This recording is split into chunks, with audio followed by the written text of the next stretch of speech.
Yep, I just joined a ladder live. Wait, let me do this. Alright, I have no bias for this. I didn't even watch. Where can I find the? I did not even watch the charts, and after this move I have no bias. We are going to just watch it.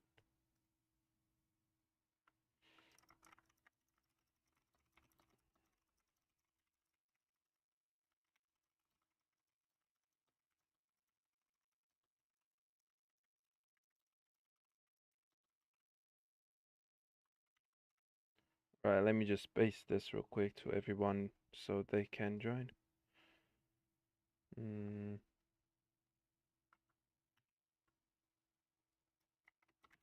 Everyone.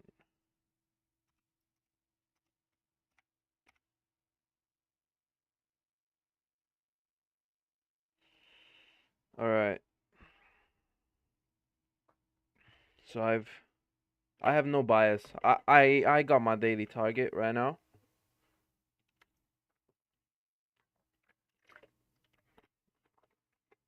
I got my daily target. I am not worrying about what's happening in the rest of the day. Let me just send this to my premium group real quick because they plus here's the breakdown for the US 500.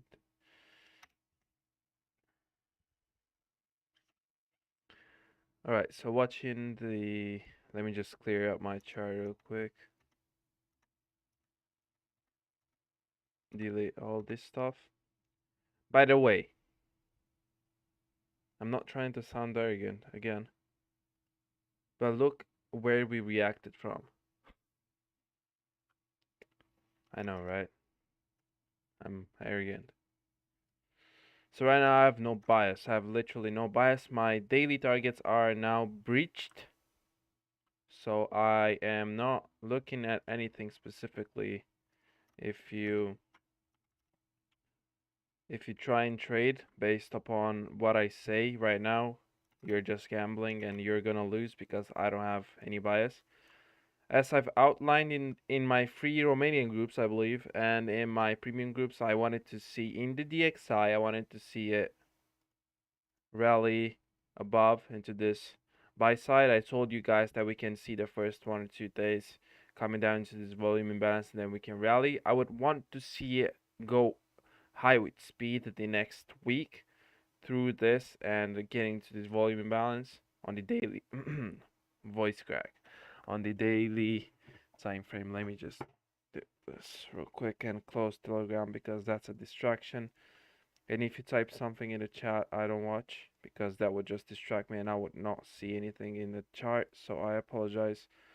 But yeah, and some of you asked me how do I know where the New Week opening gap and how do I know where the New Week opening gap is and how do I not overpopulate my chart? This is how I do it. I just have the levels written inside this notebook and I watch them. And yeah, so the next I don't even have a next target. Let me just watch daily. When we just started out the week in the analysis that I've sent to the premium group, I told everybody to look at this, and I think I'm gonna show you. Where is it? Outlooks premium. Right, I'm gonna show you the analysis that I've sent. This is intraday.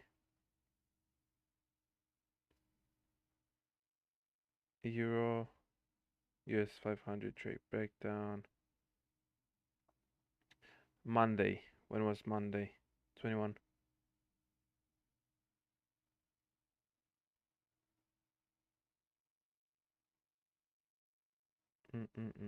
Yeah, whatever. But I told everybody about this level when we were on Monday. So right here, I wanted personally, I wanted to see the high of the week being for the Monday Tuesday because we had FOMC on Wednesday. But we didn't see that. We saw a big trending move to the downside, and I understood why. In the US 100 at right point, look at this Monday 20, right? Monday 20. Let's look in the S&P real quick. Monday 20. Where were we in the Monday 20? Look at the S&P. Friday 17. Friday 17. So inside the S&P, which I didn't see on my analysis, but I called out these levels right here. In the S&P, we taken this low, and in Nasdaq we didn't. So we should have expected um, a degree of trending market to the downside, because we wanted to see this. We will not take this as an SMT divergence, because this is just weakness inside the Nasdaq at this point. It was just strength. My bad. It was just strength based upon the Nasdaq. So if you hear me do some mistakes, I apologize, but I'm tired. But I want to see what this New York PM session does. We are going to look forward onto, and by the way, don't take any trade based on what I say, because I have no bias right now. My daily targets were reached. We are also inside a fair value gap, but I believe that being inside a trending market, we are going to go for this low. But again, my daily level was reached, and I know this looks like a mess right now. I understand that, but and this is how you do intraday analysis. So looking at the 15-minute time frame on Nasdaq, we're taking the sell side, we're going above. Usually something happens inside the New York PM session at 1:30. It has a characteristic that it shows, that basically shows its hand. I'm going to wait for the 1:30 opening peacefully and watch this breaker right here on the 15-minute time frame. Let's see how it respects that. Yeah, but I think we can see higher prices, because we are in a deep discount right now. And I'm waiting for the 1:30 opening right here. What we see right here, let's go on a 5-minute chart. Let's go on a 1 minute. What we see right here is from 12 to 1 is the New York lunch. And usually the New York lunch takes the liquidity that was profitable during the AM session. So right here, retail traders, if they went short and they chased this movement, they will place their stop loss right here, and the price just went up inside the New York lunch macro, which you can trade, but it usually does this weird movement. And right now I expect I'm waiting for the 1:30 mark, going back to the 15-minute time frame, because I don't want to get lost in the 1 minute until we start. Watch this volume imbalance right here in the 15-minute time frame. Also, we have a fair value gap right here, which can be used as resistance, but I want to see what the price does at 13:30. But I have no bias right now. And let me just look at your comments. Is the live showing? Yes. Yeah. And if you're Romanian, please speak in English if you're trying to ask me. Or just, if you understand the English, you can ask some questions in Romanian, and I can answer them in English. I'm not gonna speak Romanian on this live, because I have respect for my viewers. They have to understand these things. But yeah, so what I expected from this day, I know that I've said it quite a lot of times, was right here. I expected this fair value gap to hold. We had the news which came below, took sell side, and I expected this level to be hit and then to have a sharp drop, as I outlined to everybody in the morning, and this is what happened. Yeah, casual. But currently I have no direction, because I got my wish. I got my daily target. I just want to watch with you guys and do a tape reading exercise. You're not going to trade based on the things that I say right here. And I forgot to post a story on my Insta. My bad. But you don't have to take a trade based on what I say here, because I'm just tape reading, okay? I'm not taking any trade because I have no bias. So if you lose, it is only because of you. I did not tell you to take a trade. Let me just quickly post that I'm live. Thank you. Thank you, my friend. Thank you. JJJ, thank you.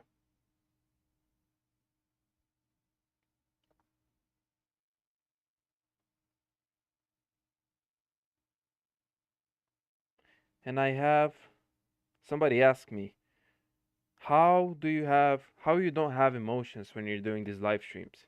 Because I'm consistent with it. Like I'm not I'm not hiding anything. If you if I ever, but I don't think I will. If I ever take any trade during a live, uh and you will see me lose. So what? Oh yeah, I have 5 losses and 31 wins in 3 months. Who cares about a loss? Who cares about 8 losses in a row? You don't care about these things when you're truly consistent. And don't think, whoa, what happens? Oh yeah. Don't think that you are just born consistent. You have to put in the work and the hours, my friend. Nothing is gathered by just staying and staring at nothing and expecting to get it. Yes. So before we even begin with the New York PAM session, we can talk about more about the trading psychology, which is the most important thing in trading. So I was talking about earlier, about 2 minutes ago, about losing and how you can not be emotionally charged by losing. And in the live before, when I outlined this price move to the downside, I told everybody that my approach to the markets is a mechanical approach. I am not bothered by any feelings when I'm trading because my approach does this. If we see this second, let's say, if we see this second, then we will do this. So one action is based on another action. If something happens, then I might react with this and that. So if you lose by doing that, then you know that it was you that lost. And the thing is that the things I am trading with are based on rules. They are not based on feelings and they are not subjective. They're objective. Everybody sees them the same. When they are in the charts, it a good strategy is when everybody sees the same thing. I gave you guys the story, an example about if I take 5 retail traders and ask them in the same chart to do a diagonal trade line, there would be 5 different charts because that stuff is subjective. And that stuff is just gambling. It's like me going into the Monaco casino and gambling or whatever casino. I'm not flaming anybody who trades retail. I don't care. Why would I care about what somebody else is doing? But if you are trying to learn my system and it is not my system, I did not create it. I learned it from somebody else. Then you have to hear this stuff. And let me just get this out. I usually like to wear this because FXA trading means Forex assassins, and I imagine assassins being the ones with their hoodie on and they're just concentrating. It's funny. But yeah, trading psychology, and this is it. You have to have a mechanical approach on doing these things. It's easy. Not easy, but it's simple. Simple, simple and easy are different things. So right now, this is my notepad in which I have all my levels I'm interested in for the day, and I have none. I literally have everything circled. Everything. It's like I have no interest right now in the market. I just want to do a tape reading exercise with you guys so you can see how this mechanical approach works. And don't see things in a Don't see things as black and white, as win or lose. When we are doing these tape reading exercises, you don't see things in that way. You see things like, because this is how you learn. You see things, if it does this, and if I lose, then if I don't trade it, then I don't lose anything.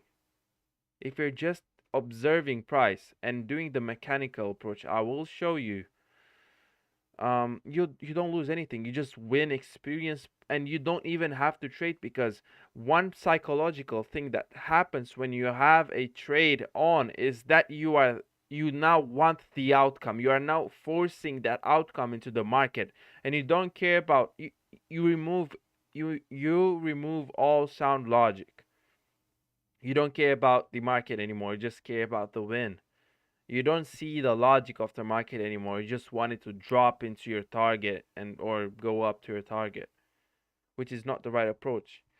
So currently, with what I see right here, I would want to see at 130 the fake move, which will be to the upside if we want to go to the downside, and I would like to see this high being taken as liquidity, because people that went short have their stop losses there. And let me just watch the Nasdaq too.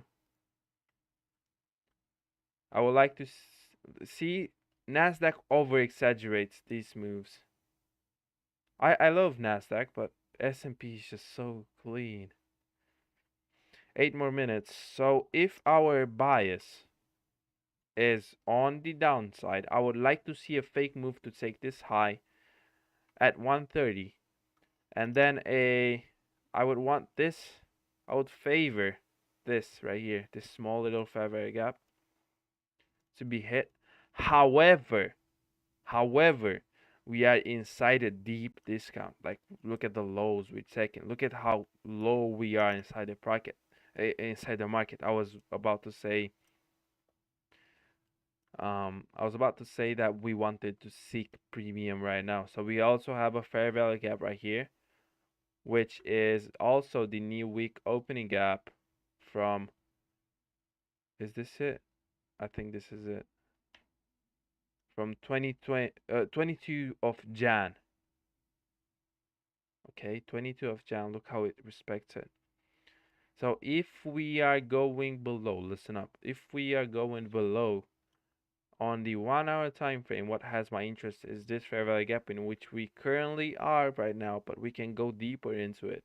But note that we are in a deep discount, so therefore you should be careful with choosing these PD arrays, because these premium arrays, because the price, this is my opinion, might want to seek a deeper premium or even the equilibrium. And how do you find those? You just simply put a fib and you watch the 50% and above is premium and the 50% is equilibrium.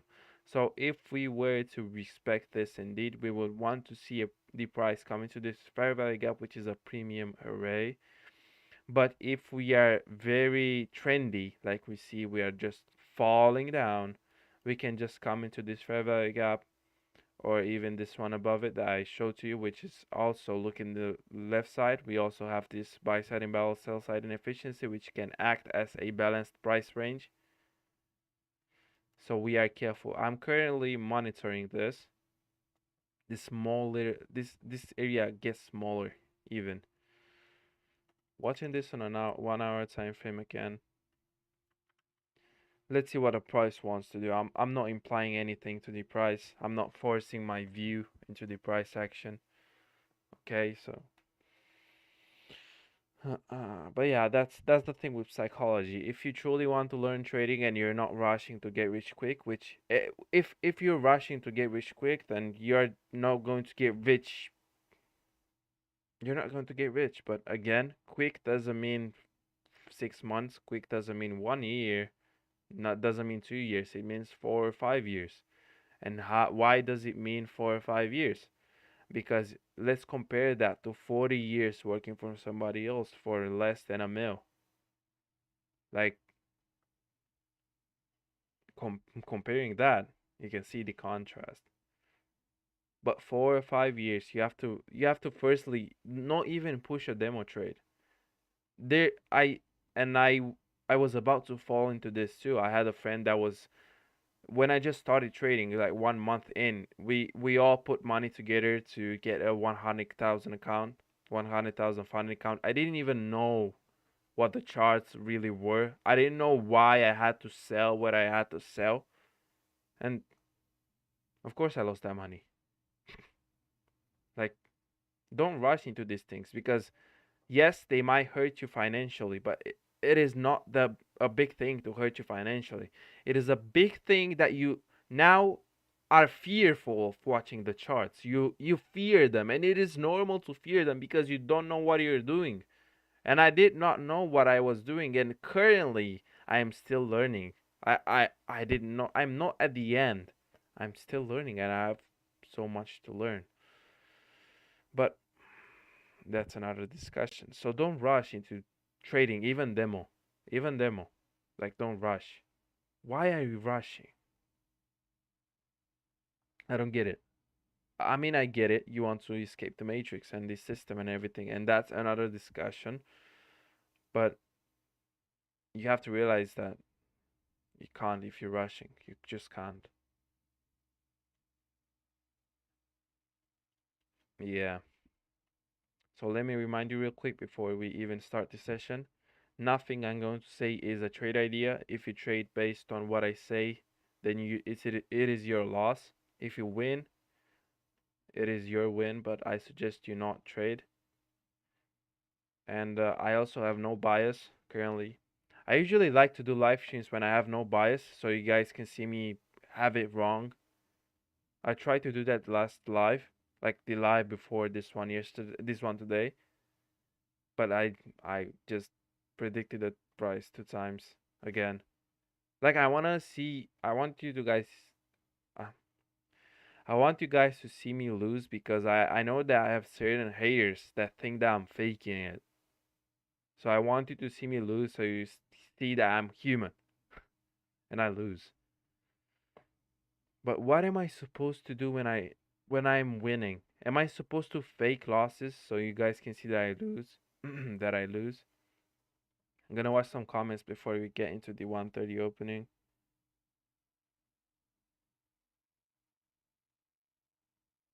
No, you can't. JJJ, you can't. You can't get rich quick because yes, you can, but change the meaning of the quick.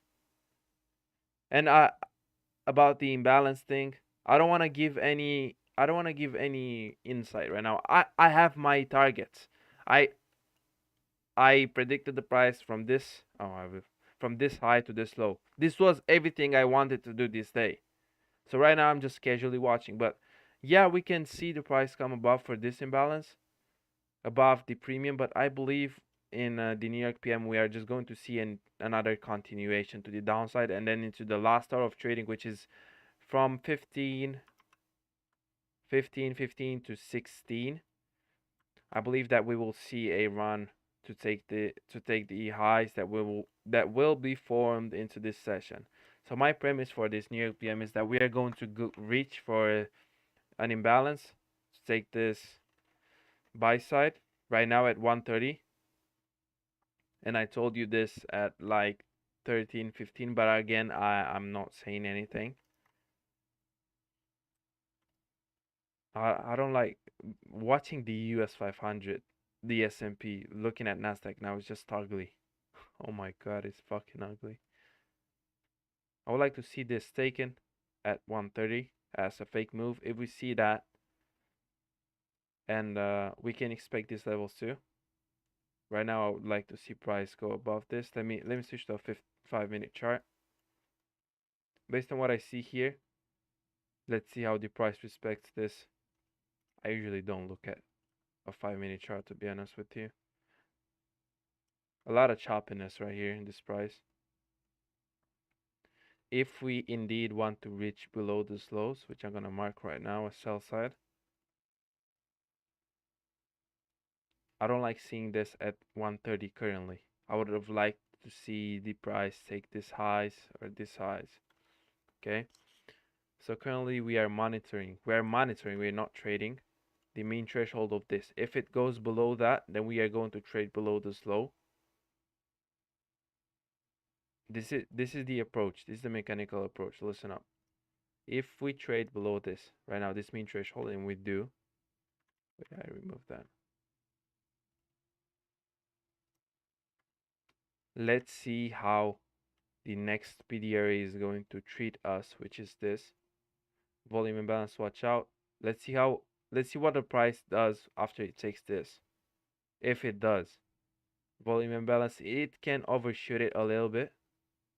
Let's watch what the DXY wants to do on the 15-minute time frame. Came back into a volume imbalance, I believe, and it can go higher, but I'm on the 15. I'm not going to switch between charts too much, don't worry. I want to see how we react from this fair value gap, and I'm watching this area right here. I'm watching two specific price points, three. I'm watching the high, the consequent encouragement, which is the midpoint, and the low. I would favor if we are going above. If we are going above, I would favor this high being hit only because this will show us strength. But I also think that we need to take the sell side if we are willing to go above. This is not a trade again. Don't trade, please. Also, let's look at the lows right here. If we leave these lows right here on Nasdaq and S&P, I mean there we don't see an SMT divergence. My bad. I thought we would see an SMT divergence. Let me pull up the US 30 chart. And usually after I do these lives, I just go straight to sleep because these things are so tiring to make. Because usually when I trade, I don't speak at all. And I have to say everything I do. Look at these lows, by the way. I have to say everything I do inside these lives. Watch how we react to this fair value gap right now. Watch how we react from it.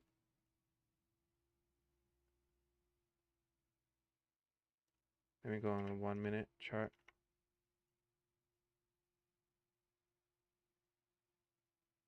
Okay.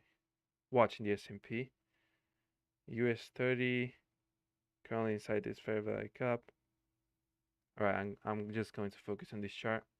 Watch this fair value gap right here. I'm not going to note it because I already have a lot on my charts. This is the new week opening gap I told you guys that we will hit. Right now, I would want to see this taken. I would want to see speed through this mean threshold to this midpoint. Right here. I would not want to see price respect this order block at all if we are going above. Also, let's see if we come back into this and act as support. But seeing this is an efficient price range, so I believe that we don't have to come back to it. Right now, if we take this highs, then we are monitoring the next thing, which is this consequent encouragement. We will need to see speed right now through this high, so we confirm that we are indeed in the right side of the market. I'll note this with the dashed line. Now we're just waiting to see what price wants to do. In the next 2 or 3 candles, if we are on the right side of the market, the price should go above. Again, if we come back to this fair value gap, if we are on the right side of the market, I would want to see it act as support. We currently have a fair value gap right here. Right now, I am monitoring the this fair value gap and the high of this and the consequent encouragement. It can come below for this. Let's look how it respects this mean threshold.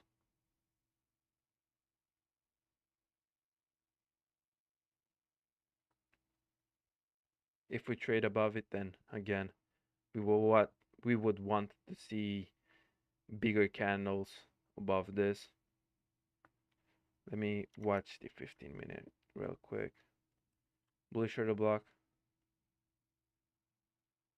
Yeah, we also have this volume imbalance, which I'm gonna note. down close candle.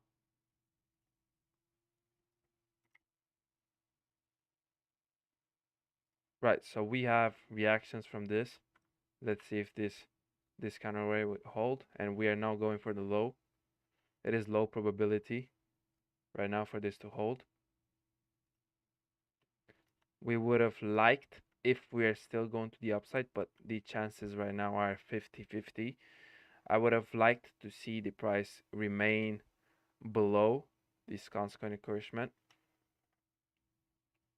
See, like, what can happen if the price goes indeed below this? What can happen if I'm wrong? Nothing. I didn't trade. I told you guys to watch this mean threshold, and if we trade above it, if we trade above it and we trade, this is not trading above it. Look at the bodies of the candles. If we trade above it, we should see the next candle, which was this one, go up with speed to these levels. Let me watch the Nasdaq real quick. Let's see something. Nasdaq came back to this low. No, it didn't. Nasdaq came back into this. And by the way, I can't read the chart when I'm doing this. So this should act as support if we are going to the upside. However, these reactions are not what you want to see if you're going to the upside. Right now we traded through it. I will remove it because it is no longer useful. US 30 has sell side, fair value gap.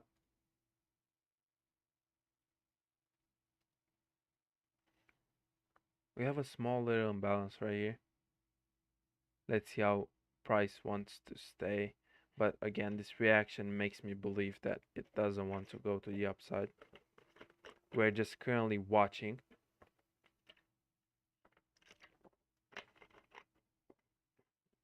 If we are to go to the upside, right now we should see no retracement to the downside. I like how this stayed. Look at this. Look at the body, even though it's small. Right now we should see no retracement to the downside if we are on the right side of the market. Look at this Nasdaq, how it reacted, and then we will take these highs.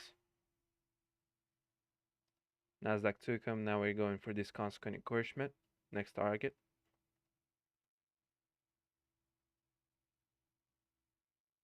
US 30 took its high. It is currently inside this consequent encouragement, and now our target is this fair value gap.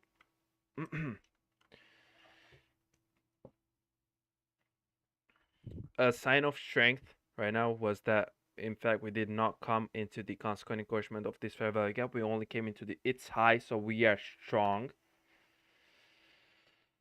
And we are just watching. I'm just gonna stay on the S&P now. Took that high. We would like to see, I mean, the weekly range is heavily bearish. We are just going up right now so we can go down eventually. And if somebody asked me again, if you're seeing things in this perspective, how can you have emotions when you're just casually watching price? You know your shit. I still don't know anything, but let's just go back to the tape reading. If we come back, I would like this. However, I would like this to be open. I would like the price to rush to this high. I would like for this to stay open. We also have a balanced price range right here in which the price can come if it decides that it is a good time to come below and offer smart money entities another buy. So what happened right here is that smart money accumulated longs below this. So here there were retail stop losses, which were in the form of sell stops.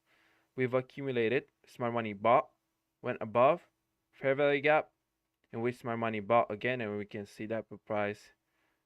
Now, as I told you, we need to see big up close candles. the price, the smart money bought here, bought here, bought here, and then they are going to offload their positions above retail stop losses, which are above this high. And when we trade above that high, which is happening right now, you want to screenshot this and tag me in your Insta story. I'm kidding, but if you can actually do that, that will be helpful. Look at the reaction from that, by the way. Completely random. But you saw this live with your own eyes. And again, I don't say it's a big thing. I told you guys that I have no bias and I don't claim any reward. Can I say reward? Any reward for this? Because this is nothing. Look how we reacted from that consequent encouragement, by the way. And why do we care about the consequent encouragement, which is the midpoint of wicks and fair value gaps? Because the algorithm, nice run, the algorithm sees these wicks as gaps. So the wicks are gaps. And look where we are trading right now. And look how I told you that we wanted to see. Screenshot this, fair value gap. Let me screenshot this too. And send it to my free group. Outline this live right now on YouTube. This is what usually happens when you see me do these things. Nothing too special. Look at the reaction from that. Let's watch where Nasdaq it is currently inside a gap, a volume imbalance, which we are going to do this 15-minute. We touch, and now we expect a reversal from this point. I would like to see a reversal from this point, to be honest. Look at this. Yeah, I would like to see price go below now. So all of this is done. We're going to remove these things. And now we're going to wait for confirmation that we're going below. If we are going, because I like the points in which we're in currently. I might be wrong. I would like to see the price below now. So we took buy stops right here. We went above, used this consequent encouragement as support. Used this volume imbalance as support, went up. Look at the reaction we have from that, which I've outlined before. Consequent encouragement, which is the midpoint. And then we have this volume imbalance on Nasdaq. We also have this fair value gap, so we need to be patient and watch what the price wants to do. But I believe if it's heavily bearish, like it's shown this rejection, exactly, thank you. If it's heavily bearish like we see in the S&P, then it should react from this. Look how beautifully it reacted in the US 100, and we also have a beautiful reaction in the US 30. And you can see how these markets work in tandem. When we trade above this, I want to see this act as, and look at it, even before I said anything. I want to see this act as resistance, so the price can come into it. Right now, I would want to watch, but it is not secure because we did not have any market structure shift. Okay, we need a structure shift. I would not want to see price trade through its high. I would have preferred to stay for it to stay at this consequent encouragement, which is midpoint. We can also form a fair value gap right here with this candle. If it closes like this, fair value gap right here, come back into it, show a high degree of sensitivity, then go below these lows and back into this. This would be a target if we would have traded. I don't advise you to take a trade. Please don't take a trade. Fair value gap right here. We're monitoring this. Again, we didn't see a structure shift. Also, watch how we had an institution order for entry drill right here, which means that the price came into this candle slow.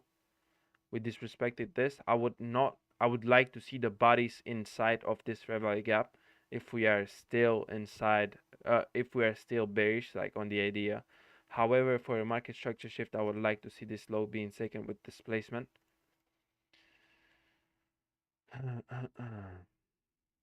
Yeah.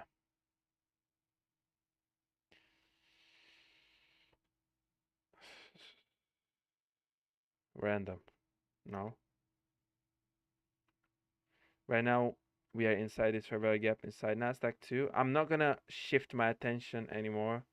I'm just going to highlight this. I would like right now in this candle to see the market drop below. We can of course come back into this fair value gap. Smart money, if we are on the right side of the market, will accumulate shorts.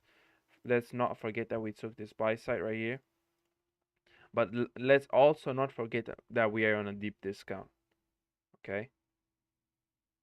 Let's see how the price treats this fair value gap.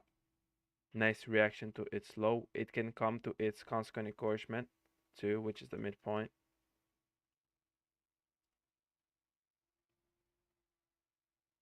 Oh my god, it is so tiring. Oh, it was my internet. Oops.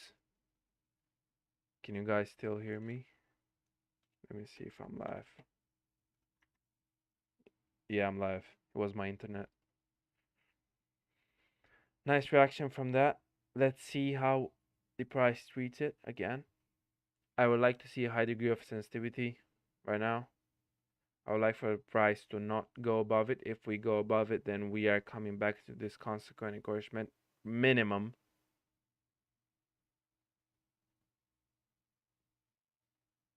Bro, I'm having such a deja vu right now. What the fuck? Right, so we traded above it. We're going to keep the level so we can see the bodies of the candles. I don't like how we treated this, but again, bro, I'm having such a big deja vu right now. Look at this, by the way. Look at how we went above it. We treated it as support, right to its low, and then we are back inside that volume imbalance area. Again, you did nothing because we were waiting for the market to shift bearishly. And yeah, we're waiting for some signs. To be honest with you, I would have liked to see it drop. Not because I said it before, but and let me close the live. Yeah, I'm live again, and I just why did I read comments? Because now I'm distracted. I just outlined this move right here, like this move, this big move. But yeah, I currently have no bias for the day, so I'm currently waiting for a structure shift lower, but in the same time, the price is in a deep discount. Let's see how we react from that consequent encouragement if we want to trade above it. And I'm just doing tape reading exercises. I'm not rushing into any decisions. We trade through that currently. I think we are now seeking this fair value gap on US 100. Therefore, that this should be pierced exactly. I'm gonna remove this, go into the 15M, and seek for the next fair value gap, which will be this. But let's see. I'm going to watch this one. I don't know if the price wants to move in this, but maybe this. Listen up. Maybe the price, and let's watch how the price. Let me remove this. Maybe the price wants to seek that premium, and in the last hour of trading, we will take this buy side, this sell side liquidity. That would be a nice scenario to watch. But look how the price respected this, traded above it, used it as support, and then it goes above for the fair value gap. Let me go back into the S&P full screen. We are currently monitoring this. However, we traded back into it. We can not even come back to it. This is a bullish order block, by the way.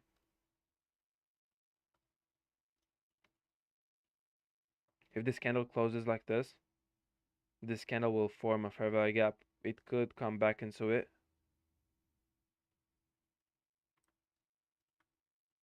Let's see. Let's watch it. So right now, this is not a trade. This is nothing. Please don't take any trades because I have no bias. And I have to say this because some people will try and take trades and then blame me for their losses or their wins, but I don't care personally. You consider that that is a good thing on your own. So Don't involve me if you win or lose. So currently we are looking for this fair value gap, this premium fair value gap. The price might seek, again, as I told you before, might seek a premium because we're in a deep discount. However, that can also mean that we can stay inside this fair value gap, this 15-minute fair value gap, and we can trade lower because the market is trending. This is my opinion. It doesn't mean that it is right or wrong. We're just watching.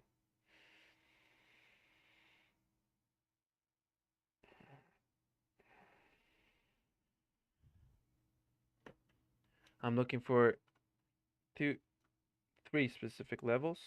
Again, constant encouragement, which is this midpoint. Let's see how price treats it.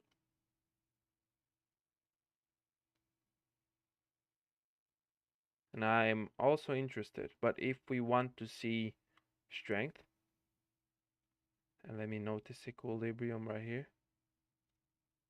If we want to see strength, exactly, we will want to see high degree of sensitivity from that and the price not go below this. Beautifully delivered, I meant to say. Equilibrium.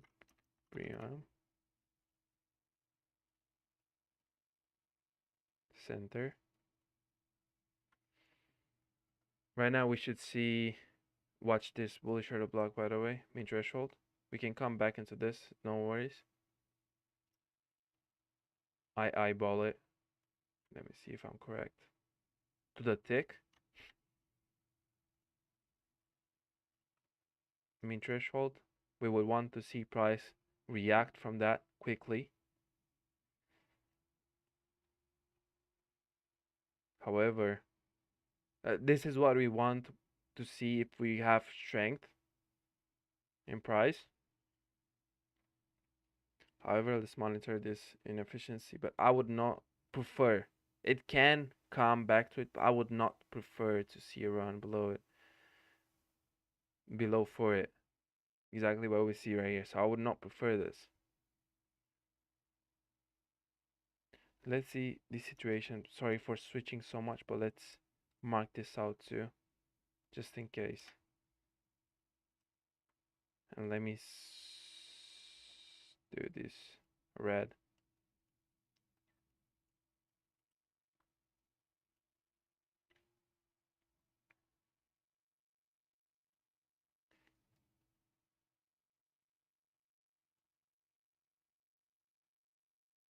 Let's see what the price wants to do. I'm gonna do this fair value gap with lines so you can see it clearly. Blue. So this was the first line of defense for our idea, okay? If this is it, this is the mechanical thing. We are looking for this low, first line of defense. If we trade below that, this is the second line of defense. And this mean threshold of this, we also monitor this inefficiency right here.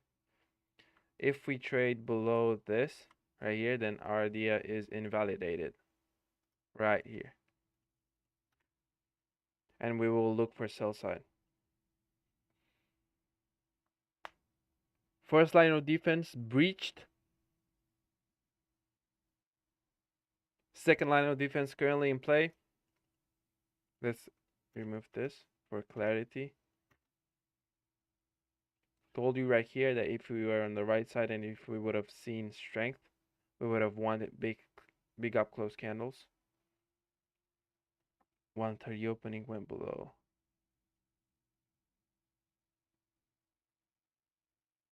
New York AM. Let me watch something real quick. So this is launch took the high. Yeah, I keep my idea for now. I keep my idea. Watch this inefficiency here. Also this mean threshold, let me note it. Last line of defense. No, last line of defense.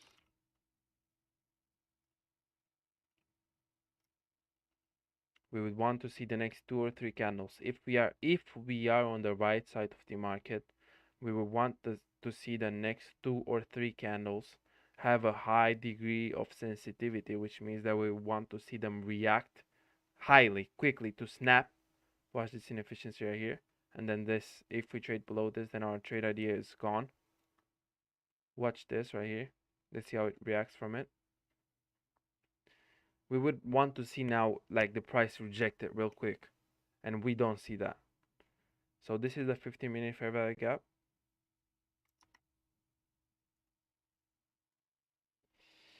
Let me watch NASDAQ. NASDAQ is currently in an inefficiency. Let me watch 5-min. Constant encouragement of this. We still have chances to run above. Inefficiency right here. Again. Monitoring this. NASDAQ looks like it came only into this. And it fell short of this fair value gap. I usually don't trust this. Plus we have buy side. Relative equal highs. I wouldn't trust that. Fair value gap. Bullish order block. Yeah, I believe we have a high chance of running these highs right now. Look at this. Look at this. Just look at this. Okay. This is what confirms our direction. Inefficiency in NASDAQ. Bullish order block to the thick. And we can still see lower prices. But right now, bullish order block to the thick on US 30 and inefficiency in S&P. We would want to see the price now trade with speed through this. I would not like to see it respected at all. I would like to see this highs taken with the next 2 or 3 candles with speed, and then we will look for the equilibrium and this fair value gap.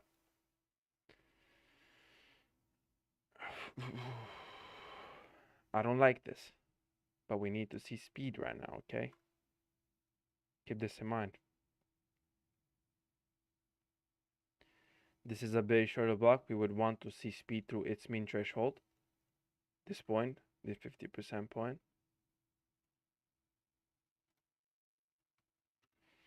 And this is what the premium members see every day, my friends.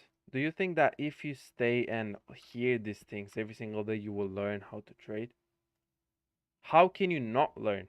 It will be more difficult to not learn how to trade. Watch how this closed inside. I would not want to see that. I would want to see it snap higher. Next 2 or 3 candles and snap higher.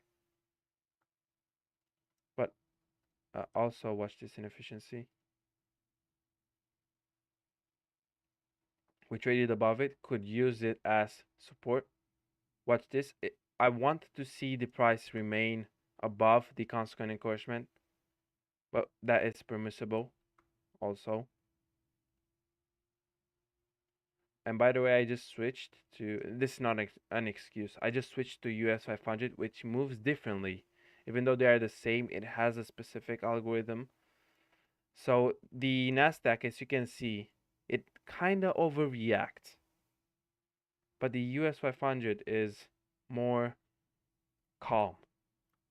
So I might expect some lower moves or more aggressive moves based because I traded more on the NASDAQ, but this is more organized. Like, look at this.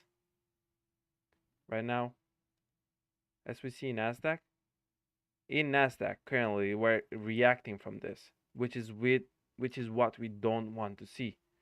This is what we don't like, okay? Look at this. Currently back to this. I'm going to remove that for clarity.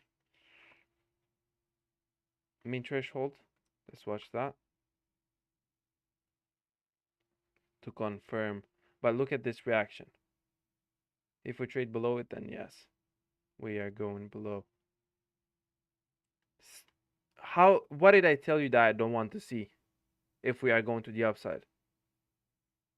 The price respecting this fair value gap, this red fair value gap. What did we do?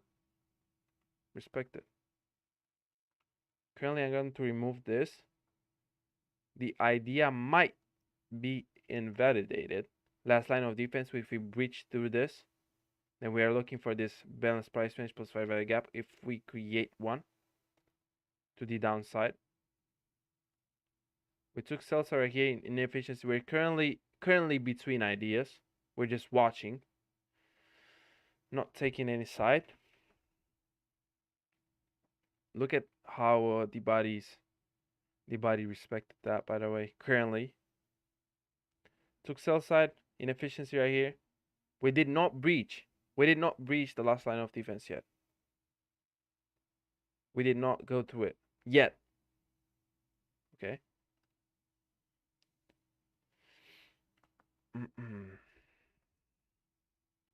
And right now, if we were to go to the upside again, I would want to see speed through this fair value gap. I don't want to see it being respected. And also this mean threshold. I don't want to see those levels respected at all. I want to see them disrespected with speed. Okay? Notice how our last line of defense wasn't breached, wasn't traded through. You don't have to panic when you see these retracements because you have what I told you at the beginning of the live, a mechanical thing, a mechanical point of view. Okay, so you know why these things happen and you know what you have to do when these things happen. So right now I don't like what I'm seeing. In the next, exactly, this is what I wanted.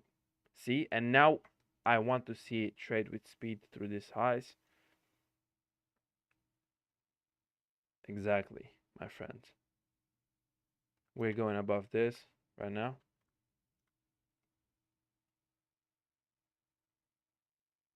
Using this as support, I would like to see it have a high degree of sensitivity from this. I would not like to see it breach this point. Notice how we stayed mean threshold, tapped into it. Let me watch NASDAQ because this is my home. This was my home. Watch this volume imbalance. Look at this, by the way. Still being below this. So this is why we're not taking any sides. We did not breach this last line of defense. We reacted from this again. I thought that we will see high up close candles, but we're just watching. I'm not reading any comments too, so sorry. Because to read some comments, to think about the answer of those comments, and to actually do this too, it would take a much larger concentration from my side, and you would just not see any performance on my side because this is why you're here to see this, to see me perform, right? And what I told you at the beginning of the live, no, I'm not gonna say that anymore. But let me just watch something. 3974, it is below, yes, I know it. 4071, it's far. And watch if we treat this as a resistance, by the way. 407, no. 4097 for one, no. So we don't have any new week opening gaps. I don't have the new day opening gaps noted. This is my mistake. Treated that as support, as resistance currently. And this, my friends, is what I've learned as a high resistance liquidity run. So when the price teases these highs, but it goes back below more than you want it to, and then goes up again and goes back below more than you want it to. And right now, I would like to see speed, please. Like we saw here, I think.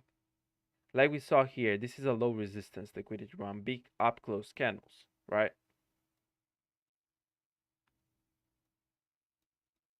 Now I would want to see it trade with speed above it. I would not like to see it again tease it like it did here. We took the highs on Nasdaq. We're going to take these highs right now. And if you listen, if you are trading and watch this bullish order block, by the way, and watch how if we treat this as support, let me note them so you know what we're looking at. If you are trading in these conditions, if you're trading the S&P and you see this, you just close the trade. Fuck it. Because even if you win, listen up, even if you win, you will lose your fucking brain cells. Saying it nicely, you will lose your mental strength. Not strength, but you will be so tired. Your mental capacity is what I wanted to say. But look at this. It teases the highs and it's fucking it is not emotionally frustrating, but as a trader you want these setups right here. And there you go, guys. Taking these highs. I want to see speed right now. Thank you very much. Watching this fair value gap currently as the next target. Nasdaq, let's see what Nasdaq. Nasdaq is shy of its fair value gap. Let me put a fib on it real quick. It is look at this consequent encroachment of this fair value gap is right at right at this point, at this equilibrium. We might US 500 is a little bit weak. We're watching Nasdaq as it goes above, and sorry for this mess, I will delete everything, but you saw this live again, of course, and I lost 3 trades while doing this. I lost 3 trades while doing this, and I have a 99% win rate, as that guy said, and I'm faking my wins. What the fuck, man? Come on. Come on.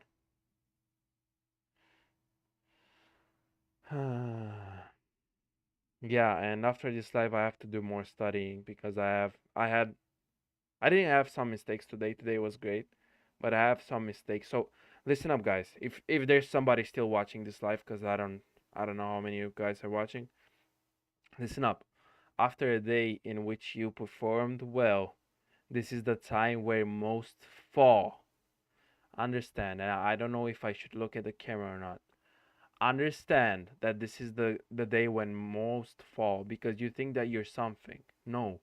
In these days, you need to outpace yourself. You need to learn more, to study more, and look how we treated this as sport. But yeah, this is what you have to do after you have a day like this, and you will have it if you stay long enough with me and if you listen to what I say and watch this volume imbalance right here. By the way, if you listen to what I say, guys, and if you see these messages that I'm putting on my stories and on my sign-outs bot too, those are meant to motivate you to take action. Okay? And I don't care about $60, my friends. That price. If I would have cared about the money that I make from that, and I'm not gonna lie, being a 19-year-old and having extra money for food because I need it is great, but I don't do that for the money, the sign-offs and everything. I do that just to see who wants to truly win or not because I don't care about the money as much as I care about my wasted time if I would have just talked to everybody. Okay? I don't want to waste my precious time. And this is not arrogance. This is what you have to do in your life too. And watch how the bodies of the candles remain in this volume imbalance.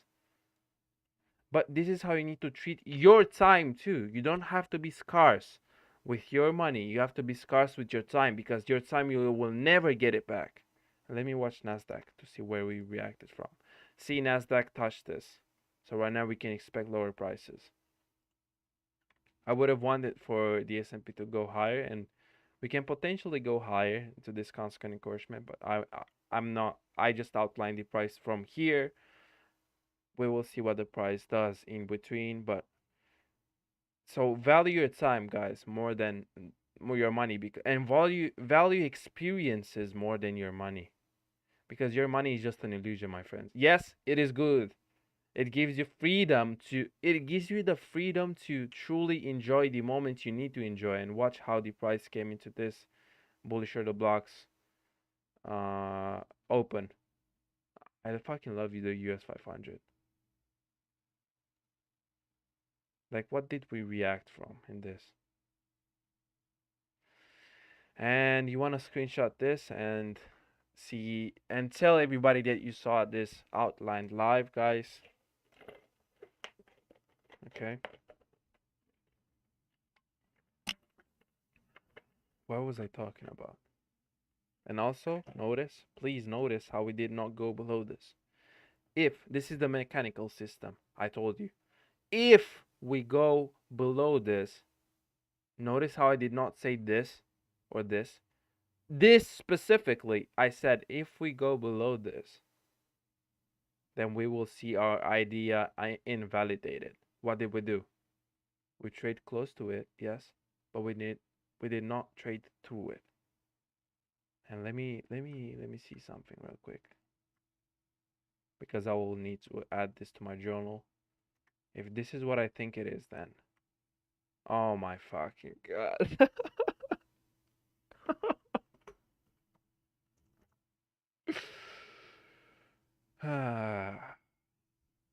Look at this.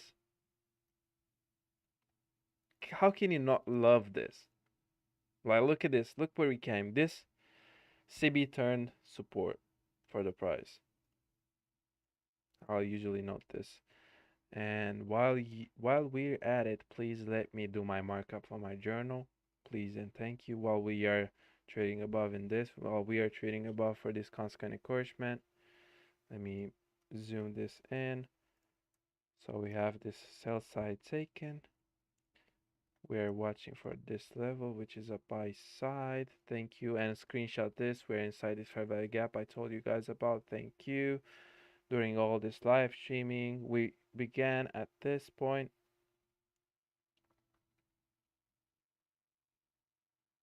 When did I tell you guys? I don't remember the time. I think I was talking about this in, yes, I talked about this inefficiency, how we touched it and how we saw strength. And look at this. Okay. So no, I'm not gonna note this because I already know what it is. And let me see something real quick.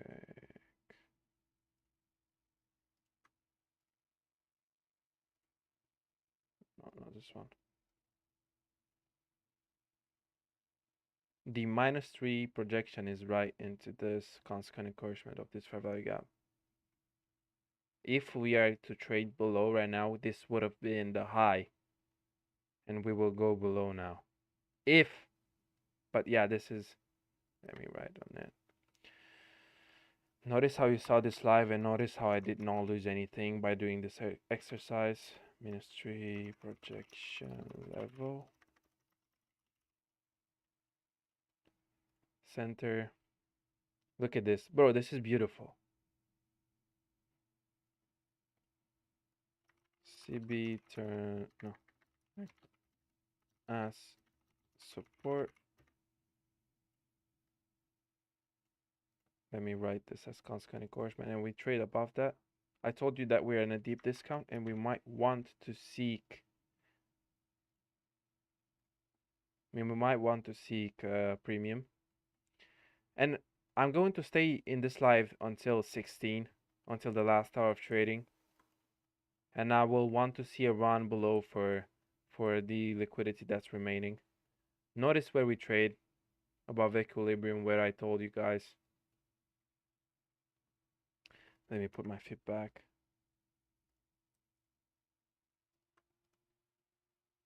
Let's see this level being hit. Beautiful, beautiful delivery, guys. You saw it live. Don't lie, you saw it live, my friends. Notice, please notice, and let me watch the comments because I am dying to see what you guys say. If there's somebody on this live.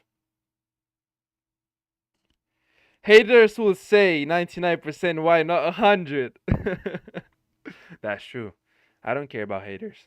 Oh, 6 guys watched me outline this live. But notice, please notice, how I was not emotionally involved. How I did not care. How I was not like, oh my god, this retracement. I was not breathing heavily. No. If you are mechanical, you don't care. Even if I had a trade on, please believe me. Because you are so peaceful. You are so calm. Because you understand. And please just screenshot this too. So let me do my markup in peace, please. Price. Okay, please. What we saw right here. Coming back to this inefficiency right here, this is an institutional reformatory drill, which I think I outlined. And yes, haters will say it's not 100%, and it is not even 99%, but you get this. It's fucking hilarious, bro. Treated as support beautifully. Notice this bullish hurdle block to the point, and I will want to screenshot it exactly at this moment. Thank you very much. And this is me just journaling my shit. Please don't ask anything. Let me put it inside my Notion. And I don't want to show anything because this is private, my friends. 1 minute tape reading live at New York PM. Boom. Oh, it's so tiring to speak so much, but I love it. When you see this kind of precision, can you say that you don't love it? Alright, so let me delete all this. You saw me outline this. Let me just post a quick story, my friends, that I outlined this move live.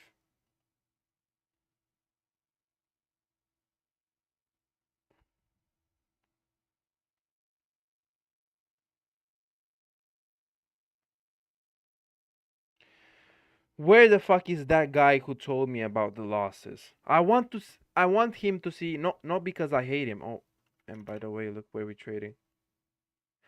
Oh my god. Look where we're trading. Back into a new week opening gap. This is fucking crazy, bro.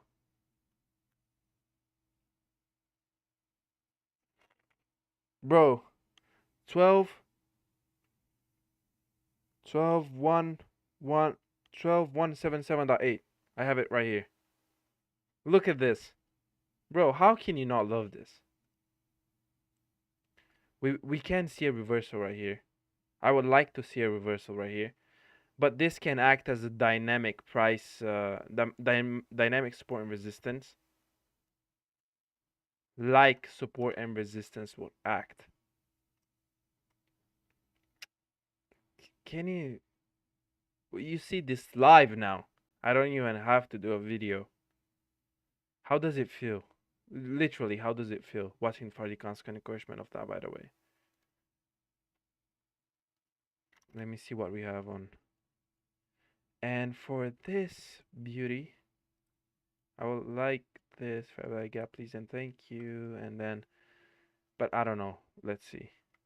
Price is now in a deep, not deep, but is in a premium. I will remove all this because I did my markup. Look at the time, by the way, usually at 2:30. I'm not sure in this information, but usually at 2:30, I think that something happens. I'm watching for the consequent encouragement of that. But balanced price range right here. But I don't know. I don't know if it is going to stop here. I don't think it's gonna stop here and leave short of this.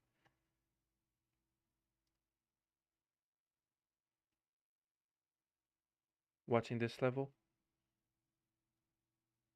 Watching also this consequent encouragement. This is the new week opening gap. How can I show you? I'm not gonna show you right now. No, I'm not gonna show you. Not gonna risk that. But this is a new week opening gap, which is the gap that is formed between the Friday's close. No, yes, the Friday's close and the Sunday's opening. And this is from 4 weeks ago. And notice how these things are random. Yeah, look at the reaction from that. Nasdaq is currently shy of its consequent encouragement of the new week opening gap. We are also inside the. I'm gonna note this. Wait. And this is. I don't care about this level. Let me just remove it.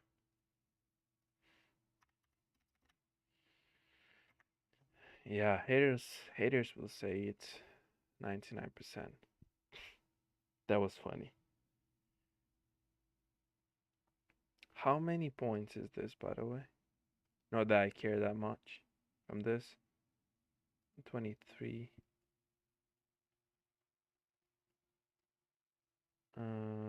15 time frame. 127 on Nasdaq. Yeah, these are different, but you understand it. All right. Currently waiting for US 30 to come into that, and also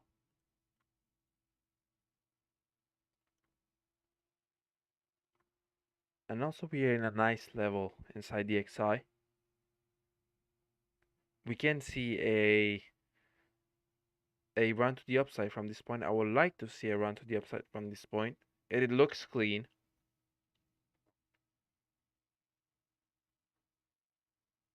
And this is what I mean. The XI is moving to the downside, and these ones are moving to the upside in the same time because they're inversely correlated. Watching this fair value gap right here, we traded through it. We have a volume imbalance. The XI usually not the type of thing you want to watch on the 1 minute.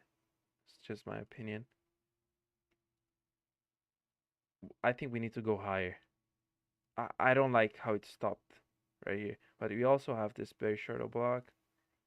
We stopped shy of it. I'm just gonna keep my attention on the S&P. And right now we are unbiased. So let's watch some comments.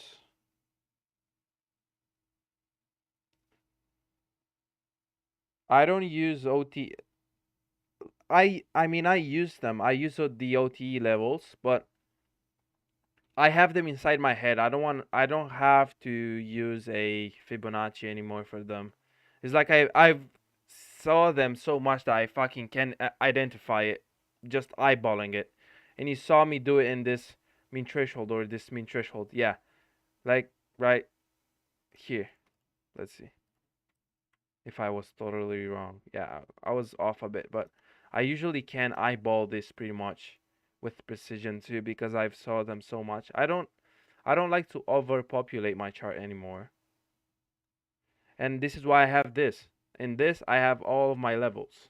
All of my new week opening gaps, all everything I have on this as levels, as numbers. Okay? I have them as numbers. I don't and also what they are. So let's say today, US 500, 23rd of February. I had the open noted, which is 4012.50. I had my target, my reaction point, which was 4025.24, which was the low of the 15-minute fair value gap. And then I had my full targets for the day, which were 3974.17, which was the high of the new week opening gap from 4 weeks ago. And that was it. This is what I have here. These were my targets for today. And these were done at 1:40 New York time in the morning. Even before the market started trading in the London session. So yeah, I don't have my OT levels on my chart because I kind of see them. I don't have to have to like this equilibrium too. I kind of see it. But yeah, if I put this OT, we're currently inside the OT levels. But with experience, I don't mean that I have lots of experience. And I claim to still have lots to learn. But I can eyeball them now. In the beginning, yes, I had lots of things inside my chart. Okay, we're currently at the consequent encroachment. We're going to switch to a 1 minute time frame on Nasdaq, and I want to see. Look how it came back to this point, treated as support. We can listen. This is hard because this is a new lesson for me. We can trade below it right now, and we can trade above it again and use this as support too.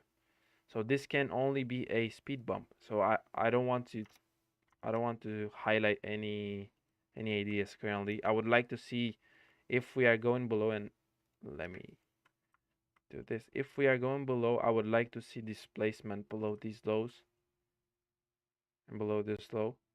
And in US30, we can go higher because we did not reach this fair value gap in US30. Let me put also the, no, I'm not going to put it.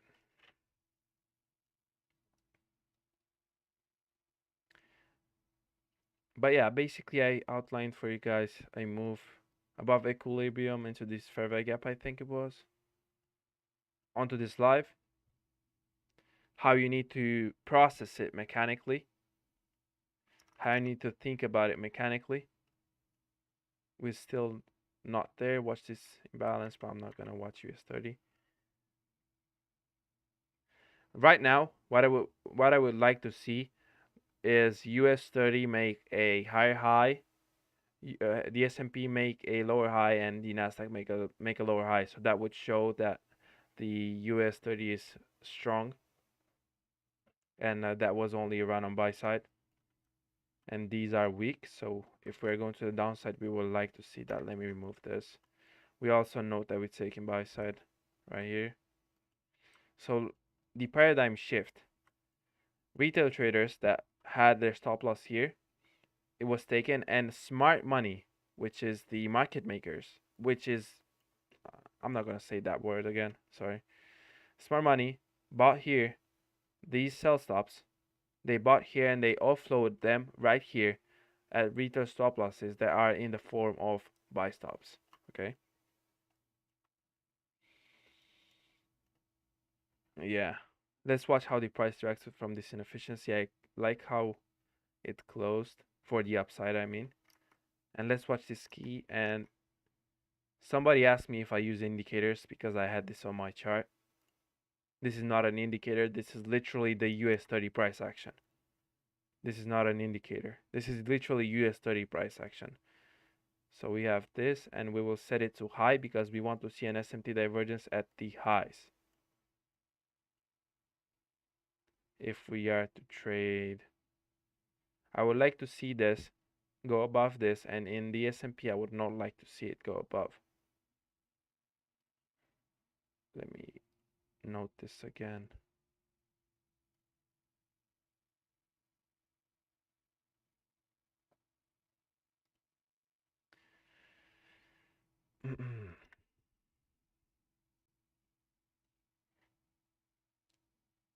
If I was to trade, and please don't trade on these ideas because these are just ideas.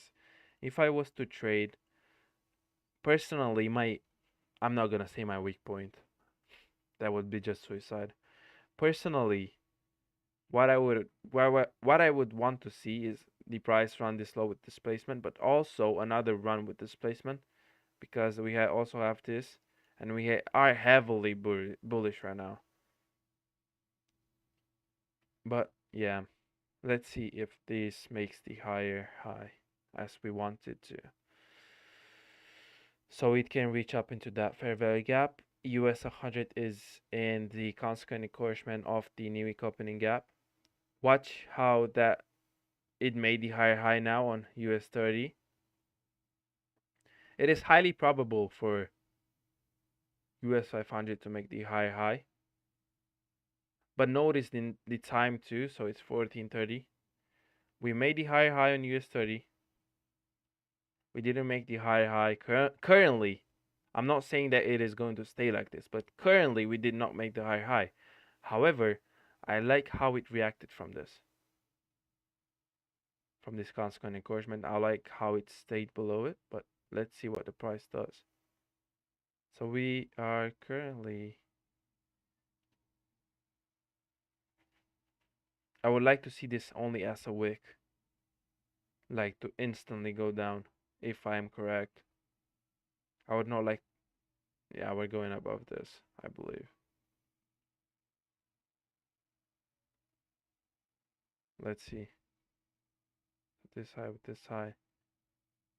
Now we're currently making higher highs. Nasdaq made higher high. Reacted nicely based off that consequent encouragement. Going for this high, I believe. Let me watch the 15. And don't forget that at let me put that on the chart. This is going to be like a 3-hour live. It's unbelievable. Let me put this like this. Let me remove that. So it is 15:45, but and watch this inefficiency as we trade above that. I would I know that it is 15:45 15:15 to 15:45, but I like to hold my trades if I'm trading the last hour of trading. I like to hold them till they close. Like let's watch Nasdaq on the 15M. Looks interesting. A volume imbalance right here, as we also have this high of the new week opening gap. And why is this a volume imbalance, you might ask? Because we have this inefficiency right here. We trade into it, but and we trade above that. No worries. Let me watch what this trade into. Let me go back to this. So we came into it, tried to make it efficient, but we didn't, and we have a volume imbalance. I think this is the explanation. I'm not quite sure. I'm not 100%. But this makes logic to me right now. So let's see what price wants to do from here. If it doesn't show any sign of going to the downside right now. And by the way, remember how I talked about the New the New York PM session, that it has some characteristic? Yeah, we saw that today too. I'm not gonna tell you about it. Not because I'm bad, but because I want you to be interested in it. Because if I would have just told you these things, you wouldn't want to find them anymore. And you would not be interested. See how Nasdaq over exaggerates moves. US start. This is a good turning point, but I would like to see more information if we indeed want to trade below it. I don't want to see this high used as support like we do here. Let's see. S&P stays below that for this moment. We traded below that on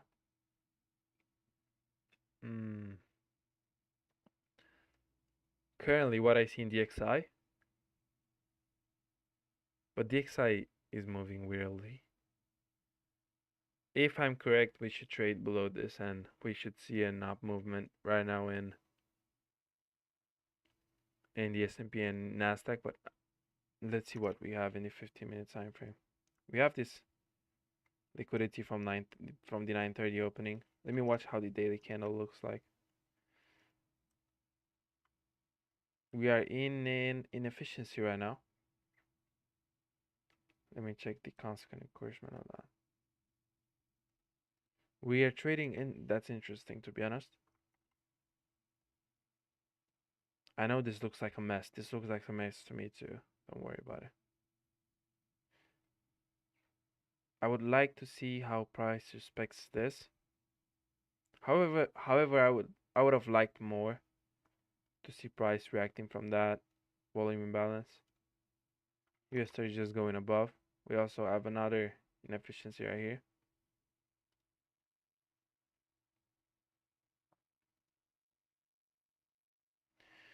Let me read some comments until we go into the last hour of trading. No comments, okay. Or do I have to reset this thing? Alright. So you saw me outline all this move on the S&P. Nothing too crazy, guys. Don't worry about it. And what I want you, if you're new, what I want you to understand is that I normally don't talk, and talking every single thing I think is very tiring. Like I usually just go full to sleep after these lives.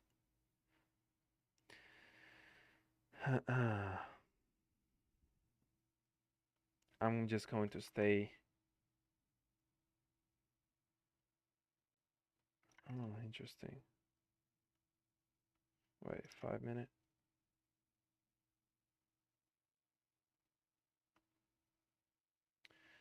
This is going to stay in the S&P currently.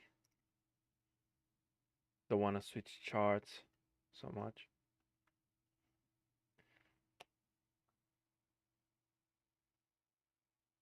We can, and this is not a structure shift, we can trade below this into this inefficiency and maybe continue higher. This is not I want to see. This is not what I want to see though. We can trade into this, try to go higher, come into this very short block if we are going below the market.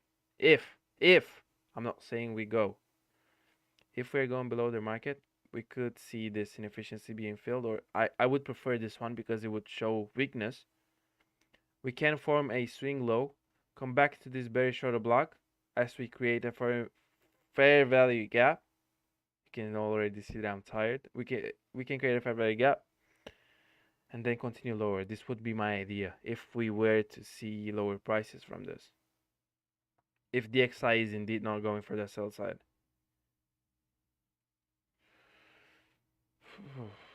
And should I cry because I missed I highlighted the price from this point to I don't know where it is, but it is on a 15-minute time frame to this point and not until this point. Should I be concerned that I missed this whole move onto the upside? No, because I know these things repeat. And I'm out here to show you how you can learn without involving emotions. This is what this life is for. Even if I'm wrong, which I wasn't in this live, and I'm trying to sometimes be wrong, so you can see that you don't have to be emotionally charged by this.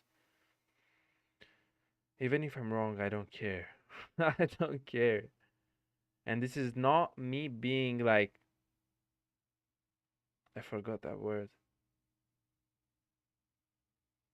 And watch the price while I remember that word. What was that word? Ignorant. This is not me being ignorant. This is me being. Uh, this is me having a mechanical strategy. Okay, let's try and focus more, even though we're tired. We can see this as a bearish breaker, even though it's a small one. We can see that.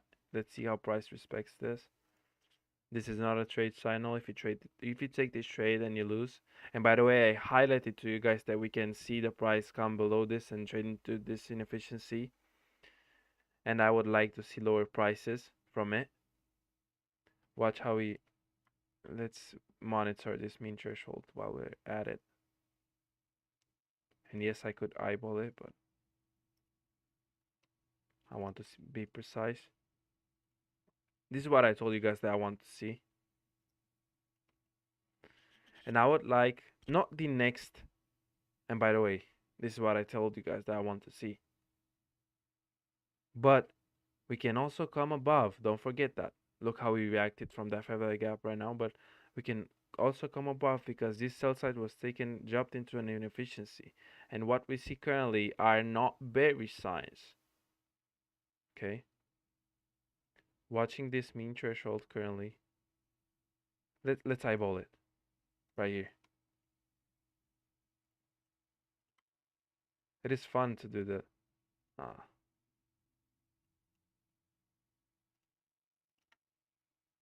Right here, I think it was.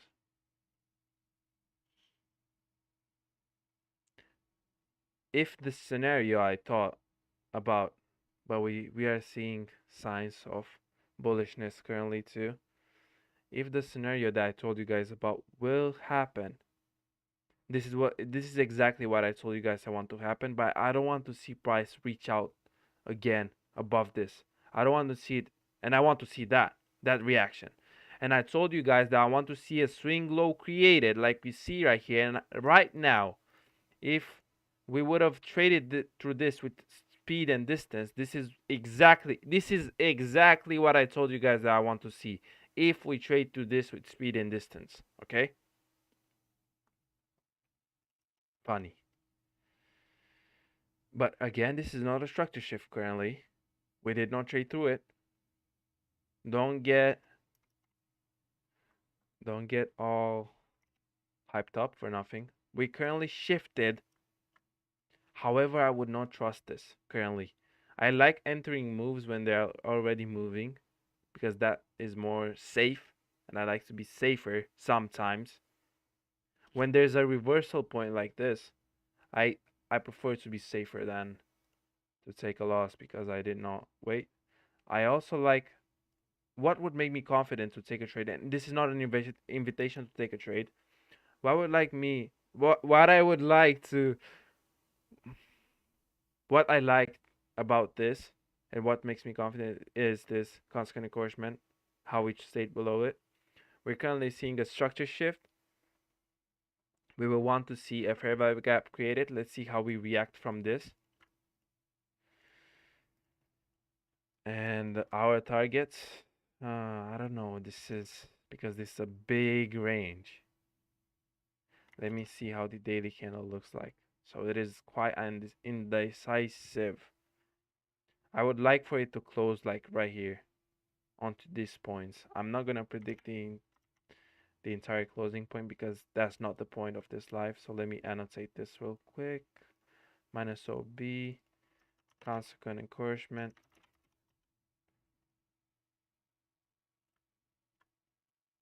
Let's see how we trade through it. Let's see how we respect it. This is the structure shift. Let me mark it. If we were to go below, I would like to see price disrespect this fair value gap with speed and then trade back to it and use it as support, as resistance. My bad. I would like big down closed candles. This is a balanced price range or efficient. No, I'm tired, but I'll continue to do this. Right now we didn't see displacement, so be careful. Please don't trade this. We did not see displacement. We're currently monitoring this, and now the mean threshold. Let me see if I eyeballed it correctly. Exactly to the point, my friend.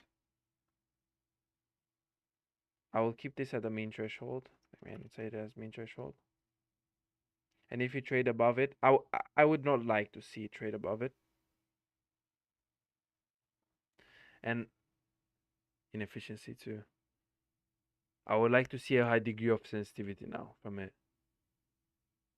Okay.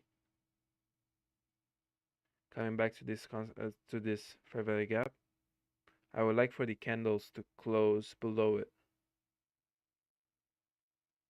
and then the next candle to open and to remain below the consequent encouragement of this week. So to remain below this to show weakness. Okay. And please notice the time also. We are going inside this range. Oh, I forgot that the candle did not close. Let me do this. Traded above it. We're currently waiting. Nice reaction. I would like for it to snap lower now. I don't like this. I would like for it to snap lower. We're currently waiting patiently.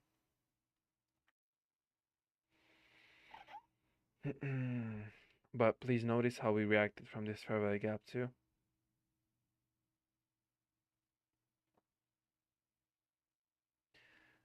Exactly. Let me watch the Nasdaq. I told you we're not going to take this, even though I placed the light bulb right here. And I'm gonna delete it now.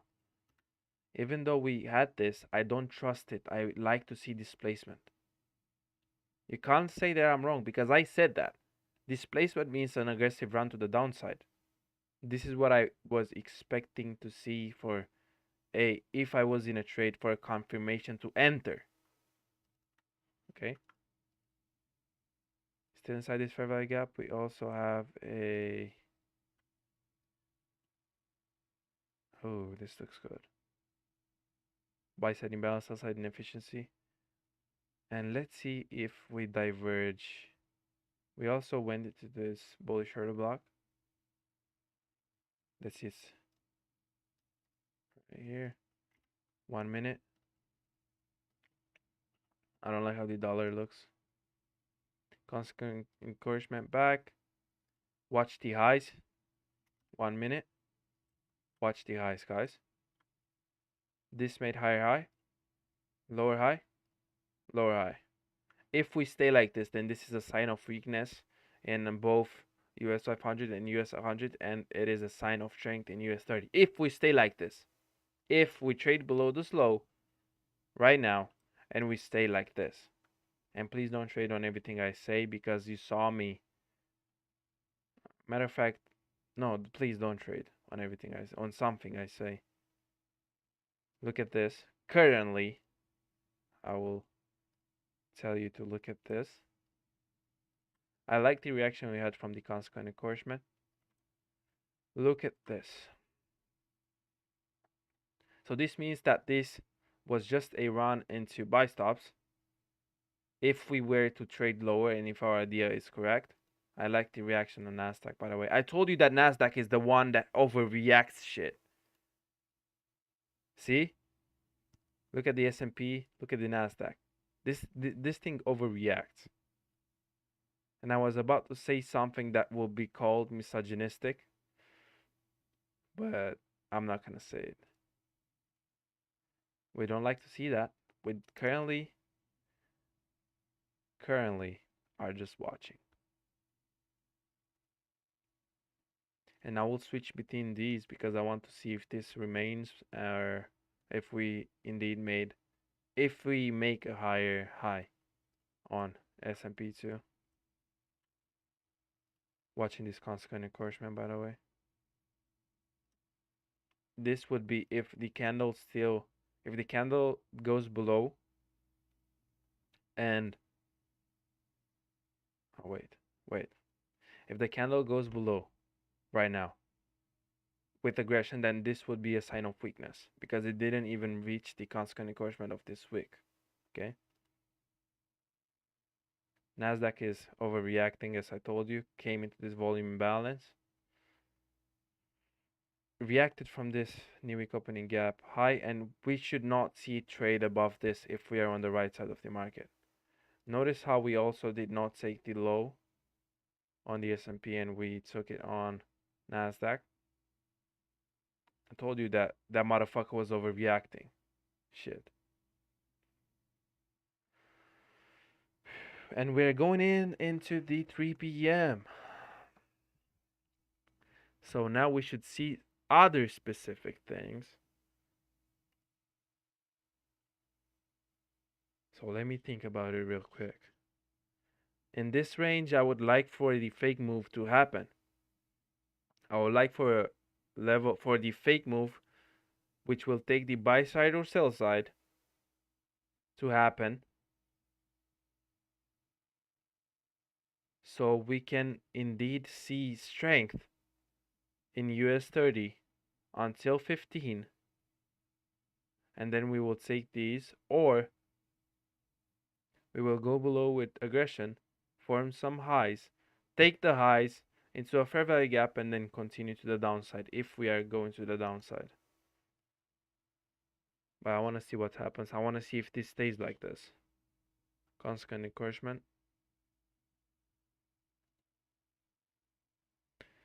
Volume imbalance. Balance price range.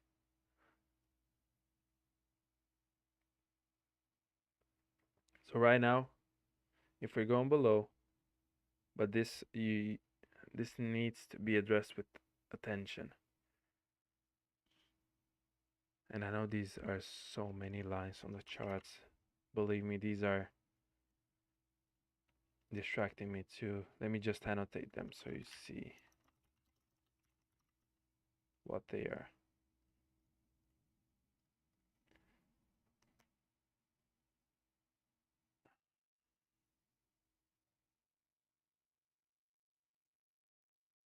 All right.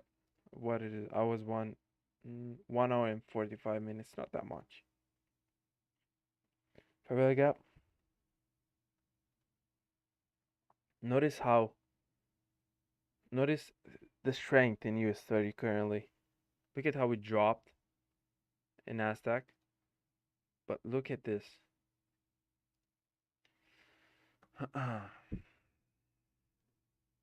Isn't it funny that I told you guys about this level even before it happened? Yeah. So we broke the low. We want to see aggression now. We want to see price go below it with aggression. We would like to see disrespect this fair value gap. Nasdaq went into this. I want to see this disrespected in Nasdaq. I don't want to see a reaction from this. We need big down close candles now. Watch this very short block. Let's see how it reacts from that. It can come a little bit above, but I am interested in seeing the bodies of the candles remain that below that level. Mean threshold currently. I don't need to put the fib on my chart. I know what it is.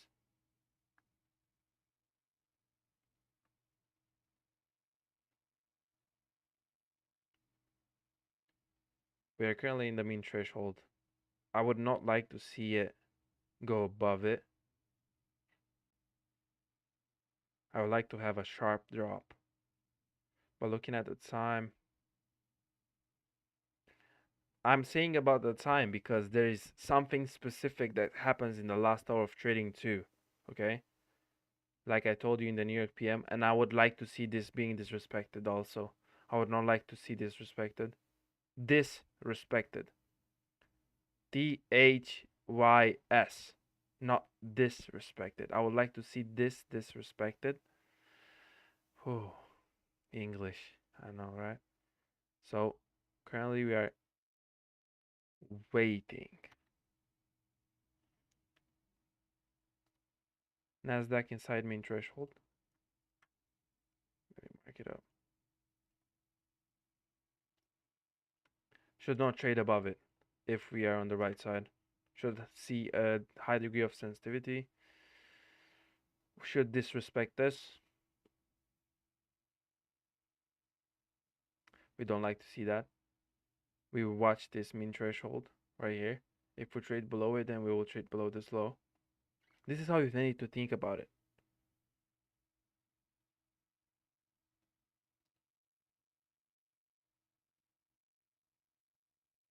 Bull flag, my friends. This is an interesting thing because this can be a false bull flag.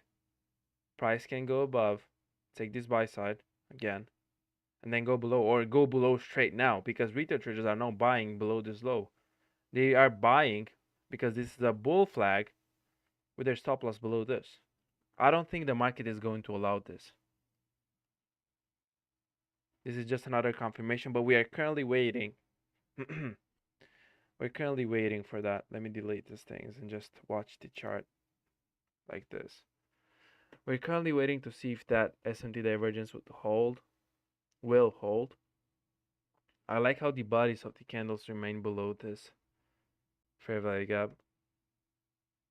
Also this mean threshold. Bull flag. Volume balance, watch this. Should trade below it. Mean threshold is here, should trade below it, and if we trade below it, we should trade below that. Mean threshold, thank you very much. Should trade below that, and then right now, why did it trade with this aggression? Because I told you, retail traders went long with their stops below here, thinking that this was a bull flag. What did the market do? Right now, their stop losses are triggered, and if some people have their stop losses below here, or below, or even a little bit lower, the market will want to reach for that. Or another theory is that at 15, we will go above these whole highs, which is also a fake retail market maker trap, which is a fake diagonal fucking what they call it trend line.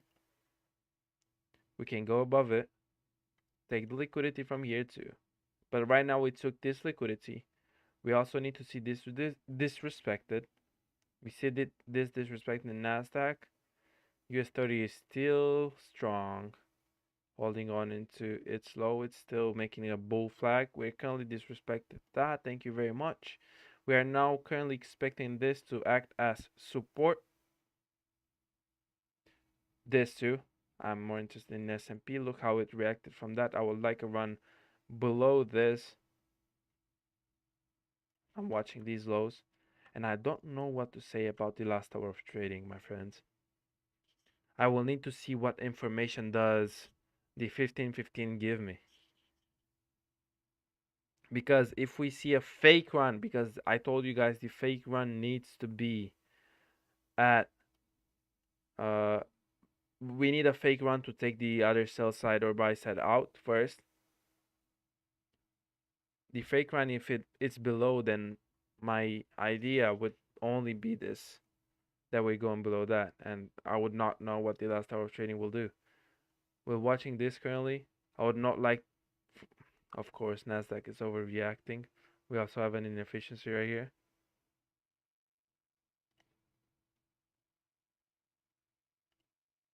Watching the consequent encouragement of that. And also, looking at the time, what I told you about this trend line shit, it can happen because retail traders see this 1, 2, and they go short at this here. Okay, this might happen. I don't think the market will allow for this liquidity to stay. And how we are going to do it, how we're going to take this out,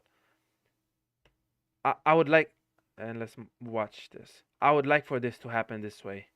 I changed my mind, and listen up because this might sound logical for you too.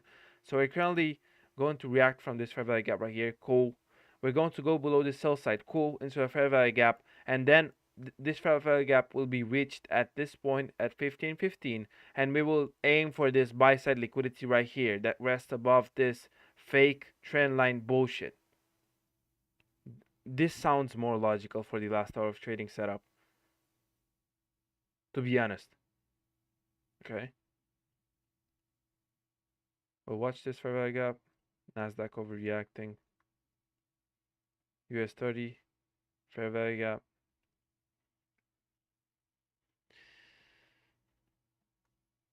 Or we can take it right now, but that would have been nicer, to be honest, for me.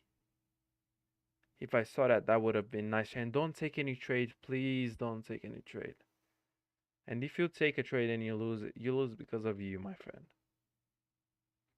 I would like to see the next candle open up and not even reach this candle's wick, consequent encouragement, after we close it. And the next candle should be an aggressive round lower below this buy side. Let me watch on the 15-minute. Yeah, we have a balanced price range right here. Let me mark it up real quick.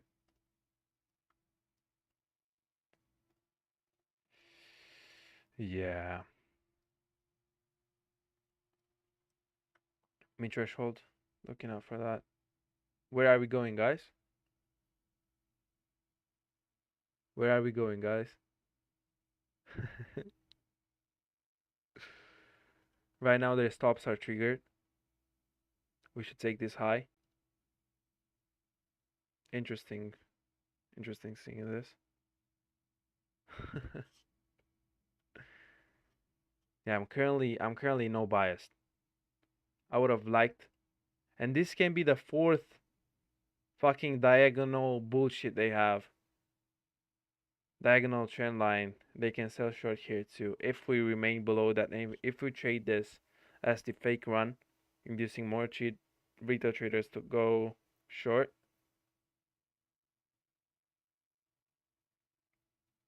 This would be interesting to watch. But by the way, we didn't respect this. And by the strength, look at this. This is beautiful. Let me remove this. So we're currently making higher highs. We're currently taking the sell side and the buy side above this, as I outlined, because we have fake bullshit diagonal trend line. They went short right here. And now some people, some breakout traders, will go long into this. Watch what happens if it happens the way I wanted it to. We took their sell side, took their buy side right now. Breakout traders are now intrigued, okay? Breakout traders are now long. Let's see. I don't want to I don't want to say anything, but let's see. Because we usually have a fake run into this time. And by the way, Nasdaq did not make a higher high. It can be. It can make one. We can see that it only traded to this constant encouragement of the new week opening gap from 4 weeks ago. We're watching this high currently. If we don't make a high on Nasdaq, then that's a confirmation that we are going above. We traded through that. Let me see what we have here. 15. Another inefficiency. I'm gonna note that. Oh, my bad. And before we go into the last hour of trading, I want to read your comments because this is hilarious watching how retail traders are getting fucking smocked every single day. Is there no comments or am I not watching? Am I not seeing them? Oh, there's no comments. All right. You're just watching peacefully, and I like that. So retail bullshit trend lines are out now, and breakout traders. If I'm correct, because I might be wrong, because I don't know. I don't really know how retail bullshit really works in a breakout strategy. But we had this diagonal trap bullshit.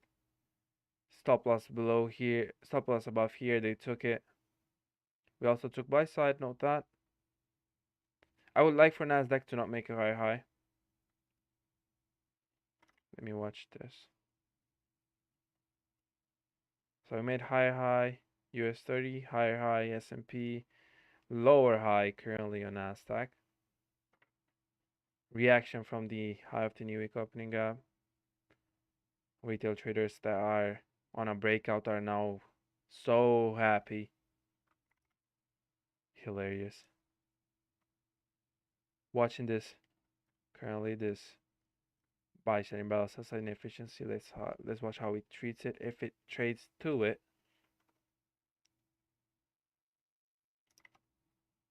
but let's see. And my chart now looks like a retail trader. Just delete all of this and this. We trade currently into that. And why do we care about this? Because it is an old area in which the price did not deliver efficiently. It is an area in which the price seeked fair valuation. And right now we're currently watching the cost current encouragement on this, which is closely and also the open of that candle. Nasdaq making higher highs. Let's watch on the 15. We're currently inside a bearish order block on the 15. We went above it a little bit. And if I'm correct, right now we should see lower prices. We took buy side. I'm gonna remove this. And if I'm wrong, then you will see it. And I will not care about the rest of this session anymore. It's funny, no?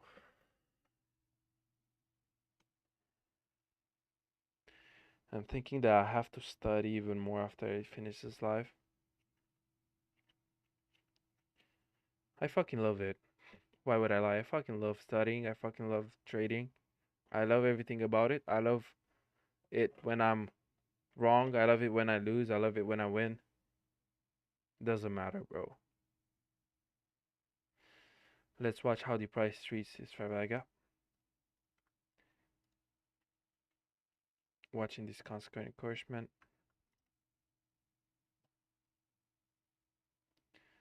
Yeah. Dollar indeed respected that. If dollar trades higher, we should expect. What's this fair value gap, by the way? If dollar trades higher, we should expect lower prices onto US 500, US 100, and US 30. Watching this fair value gap currently.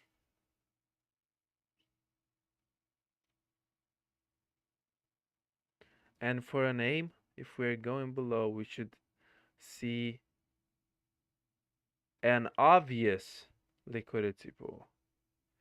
However, in a big trending day or in an indecisive day, the last hour of trading can also be just a consolidation.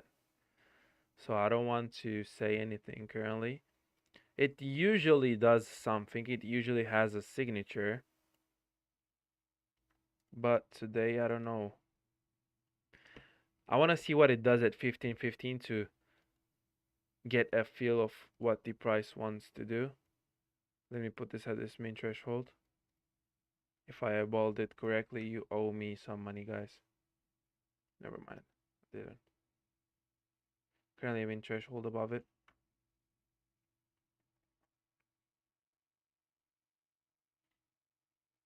Look how we reacted from this.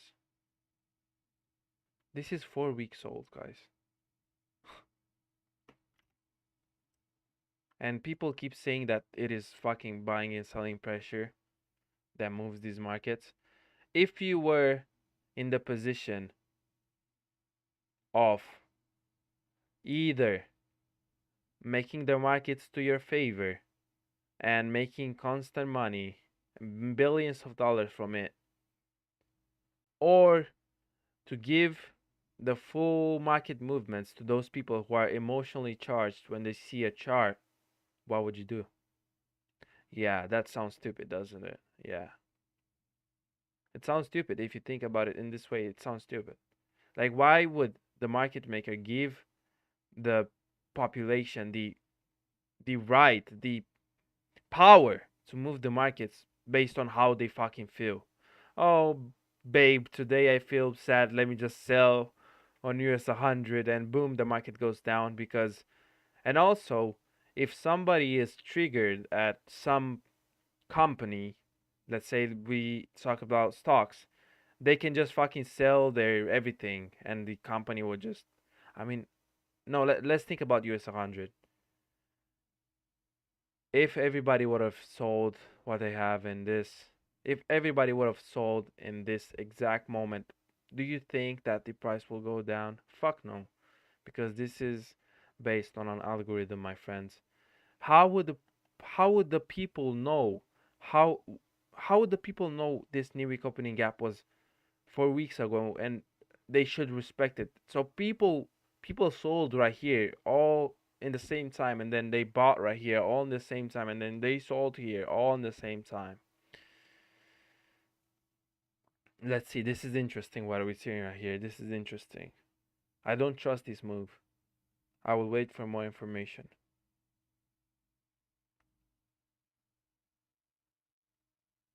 Let's see if this fair value gap is treated as a support level or even if it goes to it. We should see it resistance. My bad. And right now, what did I tell you about these traders right here? What did they do? These breakout traders? If I'm correct about the breakout strategy, please don't, because I don't know. I don't know clearly, but I kind of understand how they think. How they think, yes. So they went long into this breakout. Their stop losses, I currently don't know where their stop loss is, but it has to be on some swing high.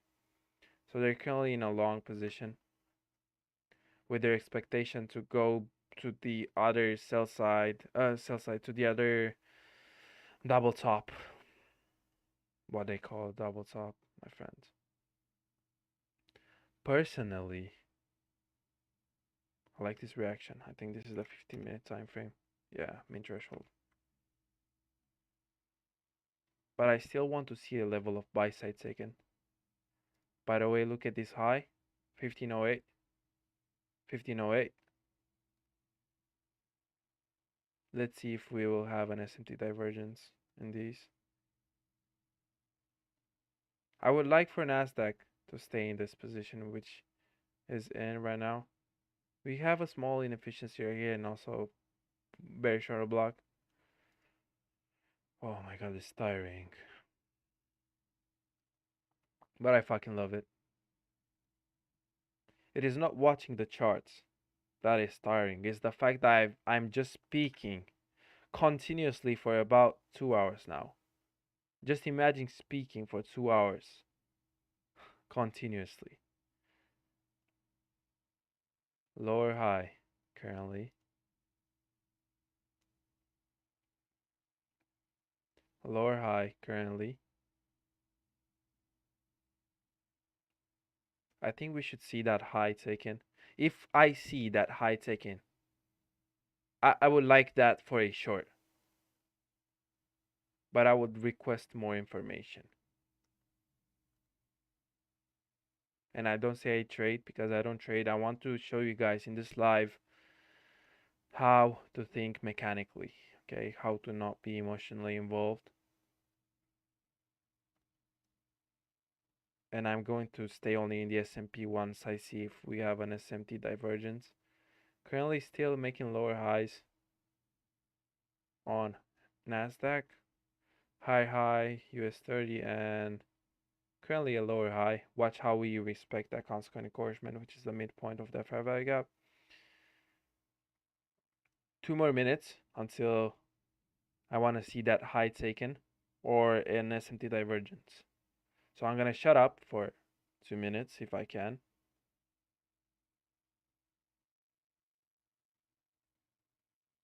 And just watch price.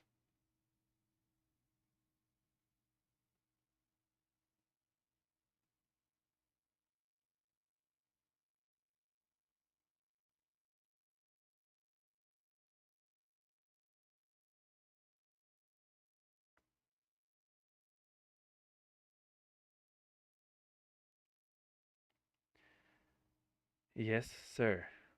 Please.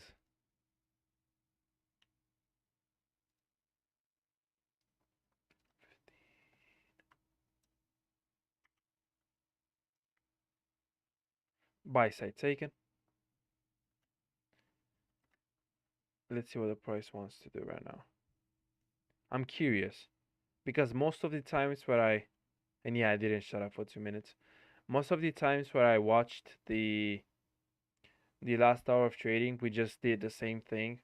I would be curious to see what we do right now. So an obvious buy side liquidity, sell side or buy side liquidity pool. First of all, would be this one. Holy fuck!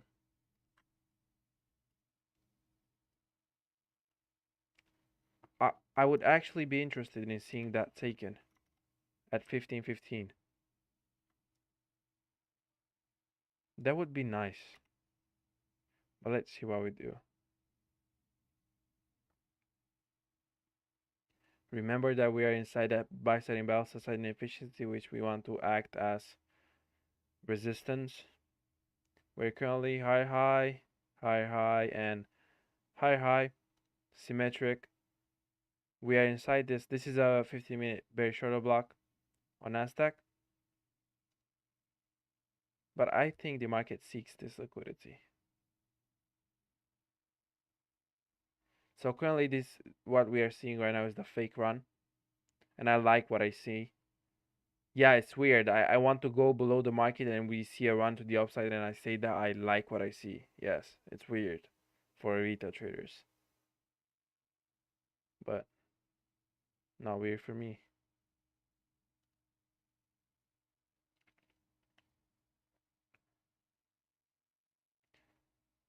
DXI in that fair value gap I mentioned to you. I would like to see a run higher now on DXI, which makes these guys go lower, and also the euro dollar and the GBP USD. Watching that buy side level.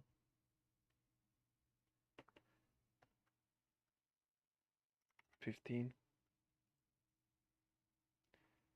Also watching this. But New week opening gap, yes, sir. Currently inside this very short of block on US30. I'm gonna delete this. S&P is so close to that buy side. I don't think it's going to allow it to stay like that. And notice that we began here. And I told you guys that we are in a deep discount and the price might want to seek premium. It looks like the price literally wanted to seek premium, no?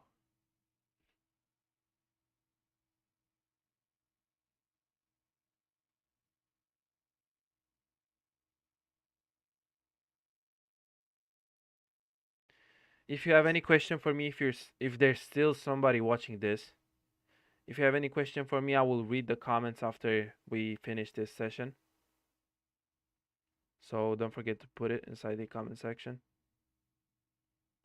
So right now, an obvious buy side liquidity pool, an obvious sell side liquidity pool below market would be this equal lows, but otherwise, I don't think the market has the power to come below this in the New York in the last hour of trading. Let me mark this as sell side.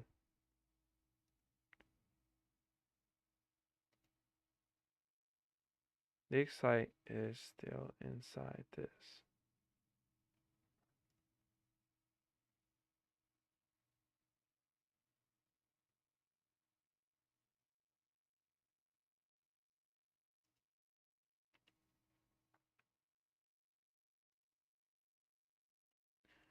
Let's watch.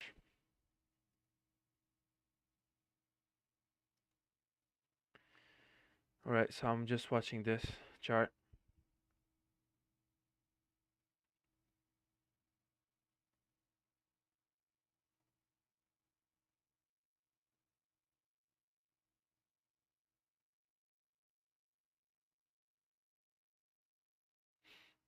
Watch that volume imbalance.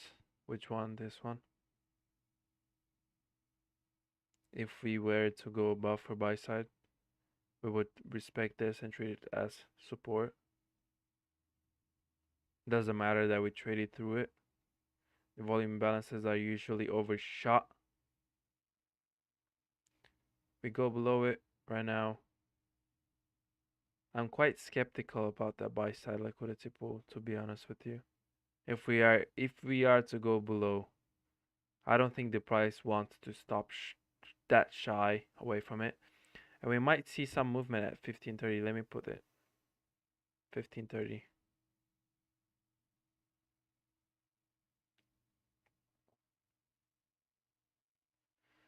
Let me annotate it for you guys. I didn't want to do that. 1530 to 1540, 16.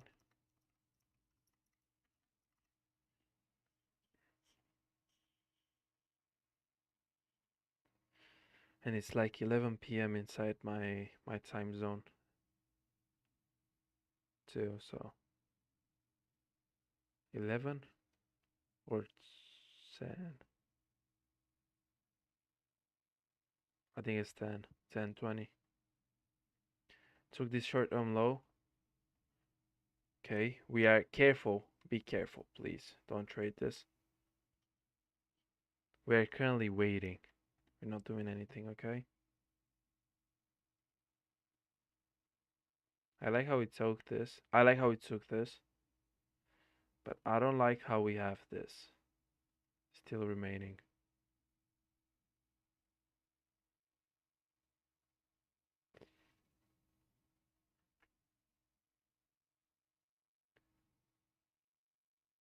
Yeah.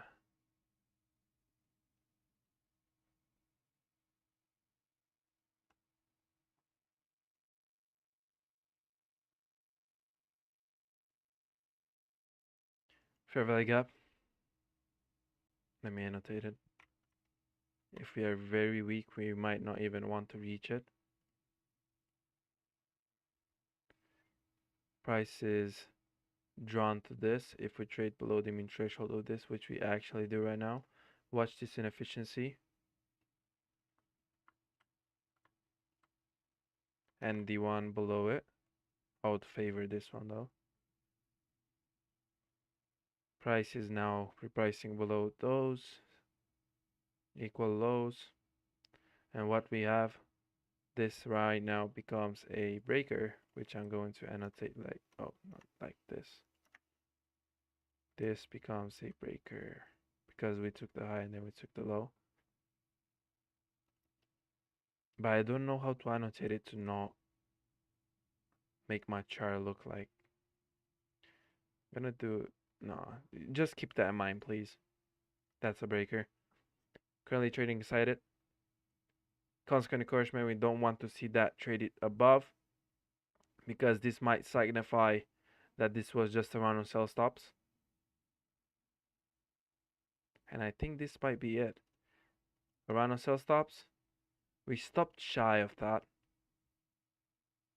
And then the obvious liquidity pool is right here. So that's obvious. Watching how we trade through that. Yeah, our target is here. And while being here, let's measure this. And we also have this. So we are switching sides a little bit.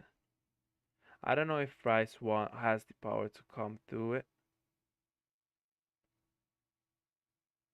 But this, in the last hour of trading, we are supposed to look for the obvious buy side or sell side liquidity pool.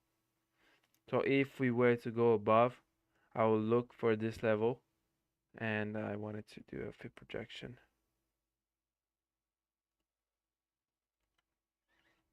And nothing clearly, but this right here would be nice to see. Let's see how price stopped into this bearish order block. Let's see what Nasdaq did. And US 30. Look at this. Nasdaq is currently making higher highs. I think US 30 will follow up eventually. But what happened on US 30? Look at this. 15.15, right? This makes me confident about my direction to the upside. Took sell side right at 15.15, right? Fair value gap above. And I think if we have the targets above, we will go for this buy side on US 30. Just if.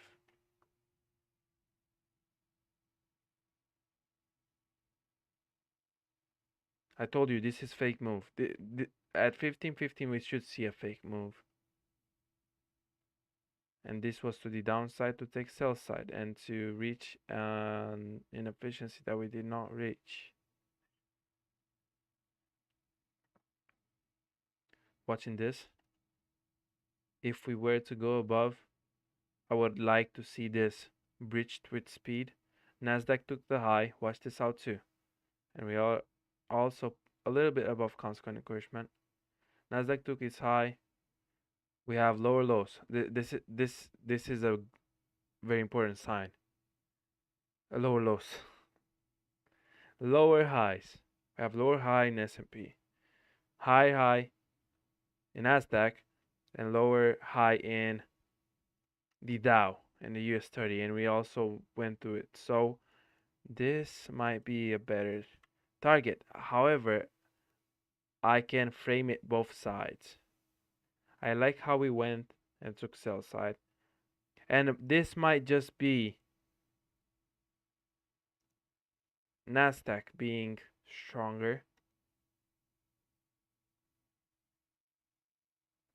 If this remains like this, then we are going short. If this remains like this, and we also reacted from this nicely. If we go below, we should see this taken with displacement, with aggression. And this thing is important when we have a cracking correlation, which means that they do not move in tandem.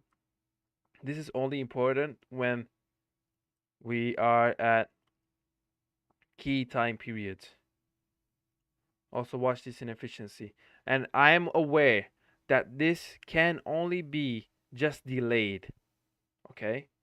This can be only just delayed strength. But if we trade through this, if we completely disrespect this, I told you, if we can frame it both ways, I told you 2 lives ago, If we can trade it both ways, then we will not trade it. If we can frame it, not trade it. If we can frame it both ways, we will not trade it.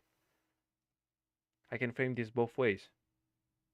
And if we are to make a higher high, this is what I tell right now, as we reacted to this, as we took sell side, we are looking above. And this is not me switching sides completely. This is me reading the price, showing you how you need to read it if you want to be mechanical. So this was indeed just a delay, I believe, currently, as I'm seeing this price.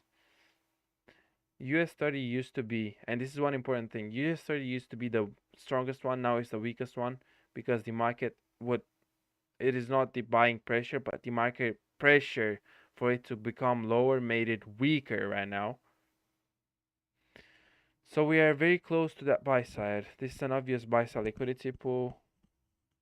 I would like to see this hit.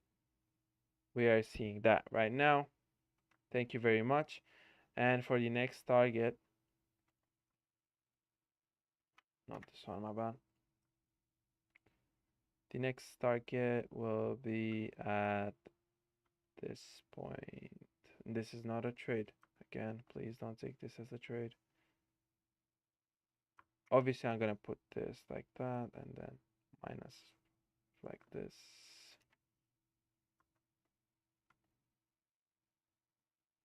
So these, let me put this down. This would be our final terminus. We're currently above that buy side. Let me see what we have. We have a fair value gap. Fair value gap right here. I'm gonna note that for projection purposes.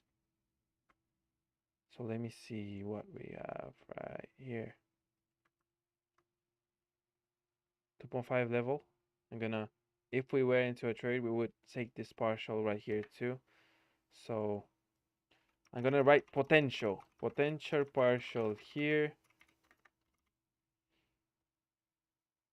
potential partial here,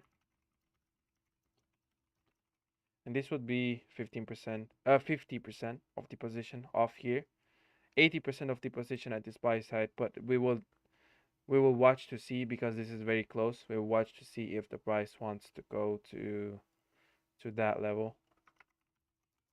Terminus.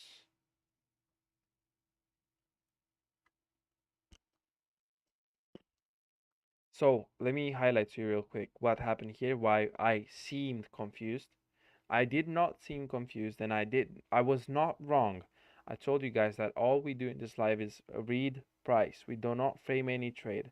And I told you guys at 14:30 that we will see a fake move at 15:15. We saw the fake move, which was to take sell side, and I told you that I like this, and based on this, which is weak, we might want to see price go higher to this obvious buy side liquidity pool. But in the same time, I saw that we made lower highs and higher highs in Nasdaq. Therefore, I waited for a confirmation, and I saw that this was respected indeed. Look at the bodies. And right now we're watching this inefficiency right here, and also we have this breaker. Let me mark it out real quick for you guys. But I watched this, and as we respected that, I knew that we were going above. So this was not me framing it wrong or being confused. And also, if you can frame it both ways, then you should not trade it. But as I told you, it can be an SMT divergence, or it can just be a delayed. I told you, it can be delayed. So we are not rushing into any decisions, okay? Let me mark this up so I can add it to my journal. Sell side, weakness. Signs of weakness, we did not even come to that. Entry would be here, as we saw this respected. Watching how it trades in this inefficiency. We trade into this inefficiency in Nasdaq too. We also traded above that. I think it's an old BC, if I'm not mistaken. I'm gonna delete that just so you guys can see it more clearly. I would like for price to, it can come back into this and accumulate 2 or 3 candles and then go above. I don't mind that, but I would like to see it run above. And not because I want to be correct, just because these are some signatures in price in which we need to see if we are on the right side of the market.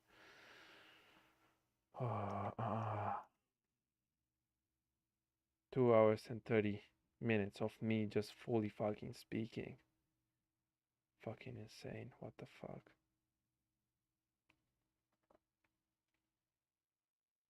Oh yeah, markup. True. 15, 15. Last, last hour of fade macro. Let me delete this because it's useless. Notice how we came like right at 15:30, as I told you, into this parallel gap, offering another buy into this potential partial and this potential buy sell liquidity pool. Yeah, random. Buying and selling pressure, my friends. Funny. And 16:00 close.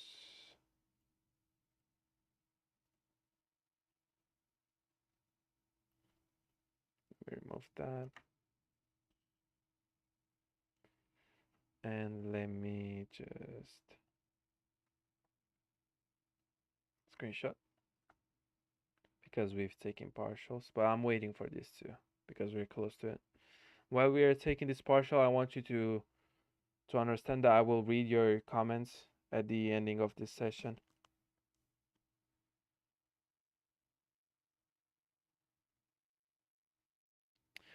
Uh, Somebody asked me when I sleep. I know, sleep is very important, guys. Like, do not neglect it. But I usually go to sleep at because I frame my life, and this might sound fucking weird. I frame my life into the New York into the New York Times. So basically, for me right now would be 8:30 3:33, right? So right now I would stay up and study until 10 p.m. New York time, which would be 7 a.m. in my country, and watch how he reacted from that. That should be a partial. Do you trade every session? No, I don't trade every session, but I like to study every session. And I'm amazed that fucking 7 people are watching me for 2 hours in a fucking row. You should take a partial right here when you see this. By the way, we also got our objective. This was our objective. This was the obvious liquidity pool. So we would not want to see any trade below that. But right now, I just want to read comments because I'm kind of tired. So what I was saying is that I base my life off the New York time because that allows me to not intersect, to not, this might sound weird, to not see lots of people, to not hear lots of people, to have my peace because I know inside my time zone it is 4 or 5 a.m. And yeah, it's hard at the beginning to change time zones, but you will get used to it. I did not see this thing at nobody. I thought about it myself. I know it's fucking weird. I learned how to trade from a guy named ICT. He's still currently mentoring on YouTube. He has lots of things, and I know I have a business around like teaching how to trade, but I don't give a fuck. I will still give that guy credits because this guy was the reason on why I can do what I do. But you can also learn from me. I have I can teach you guys do these things too. I don't mind, but if you want to learn from the source, that is ICT Inner Circle Trader, my friends. Yeah, currently reading comments. I'm not interested in the price section anymore because I took my levels, my desired levels. The price took them, so yeah. So to remember you guys, to remember what we did in this session, we framed this 1330. We framed this long from this fair value gap up until I believe it was this buy side and also an inefficiency above equilibrium. And then we stopped. We wanted to see lower prices. We did not see that. And I, at the beginning of this session, I told you guys that we will see price want maybe to seek a premium to get above because we were in a deep discount. And we also framed right now this quote unquote long. I would have taken it if I didn't show you guys how to think mechanically, okay? Keep that in mind. And I, by the way, while watching price right now, I like how we react from that. But right now, if we were to go above, I would like to see price spike higher, like with speed, okay? Next two or three candles should go higher with speed, should not respect this bearish order block. But yeah, I'm currently wow, 7 persons, 7 people, bro. I have been talking for the last 2.5 hours without even a pause. And JJJ, to ask your question, I sleep 8 hours or 7.5 hours a night. I don't lose sleep because when I lose sleep, I don't do anything. And you saw me when I lost sleep. It was the only day when I lost 2 trades in February. Sleep is very important, guys. I don't even think about going into the markets when I lose sleep because I know that I'm not thinking clearly. So the next one or two candles should spike above if we are on the right side of the market. We should see a high degree of sensitivity. We should not see price like it does right now react from this, okay?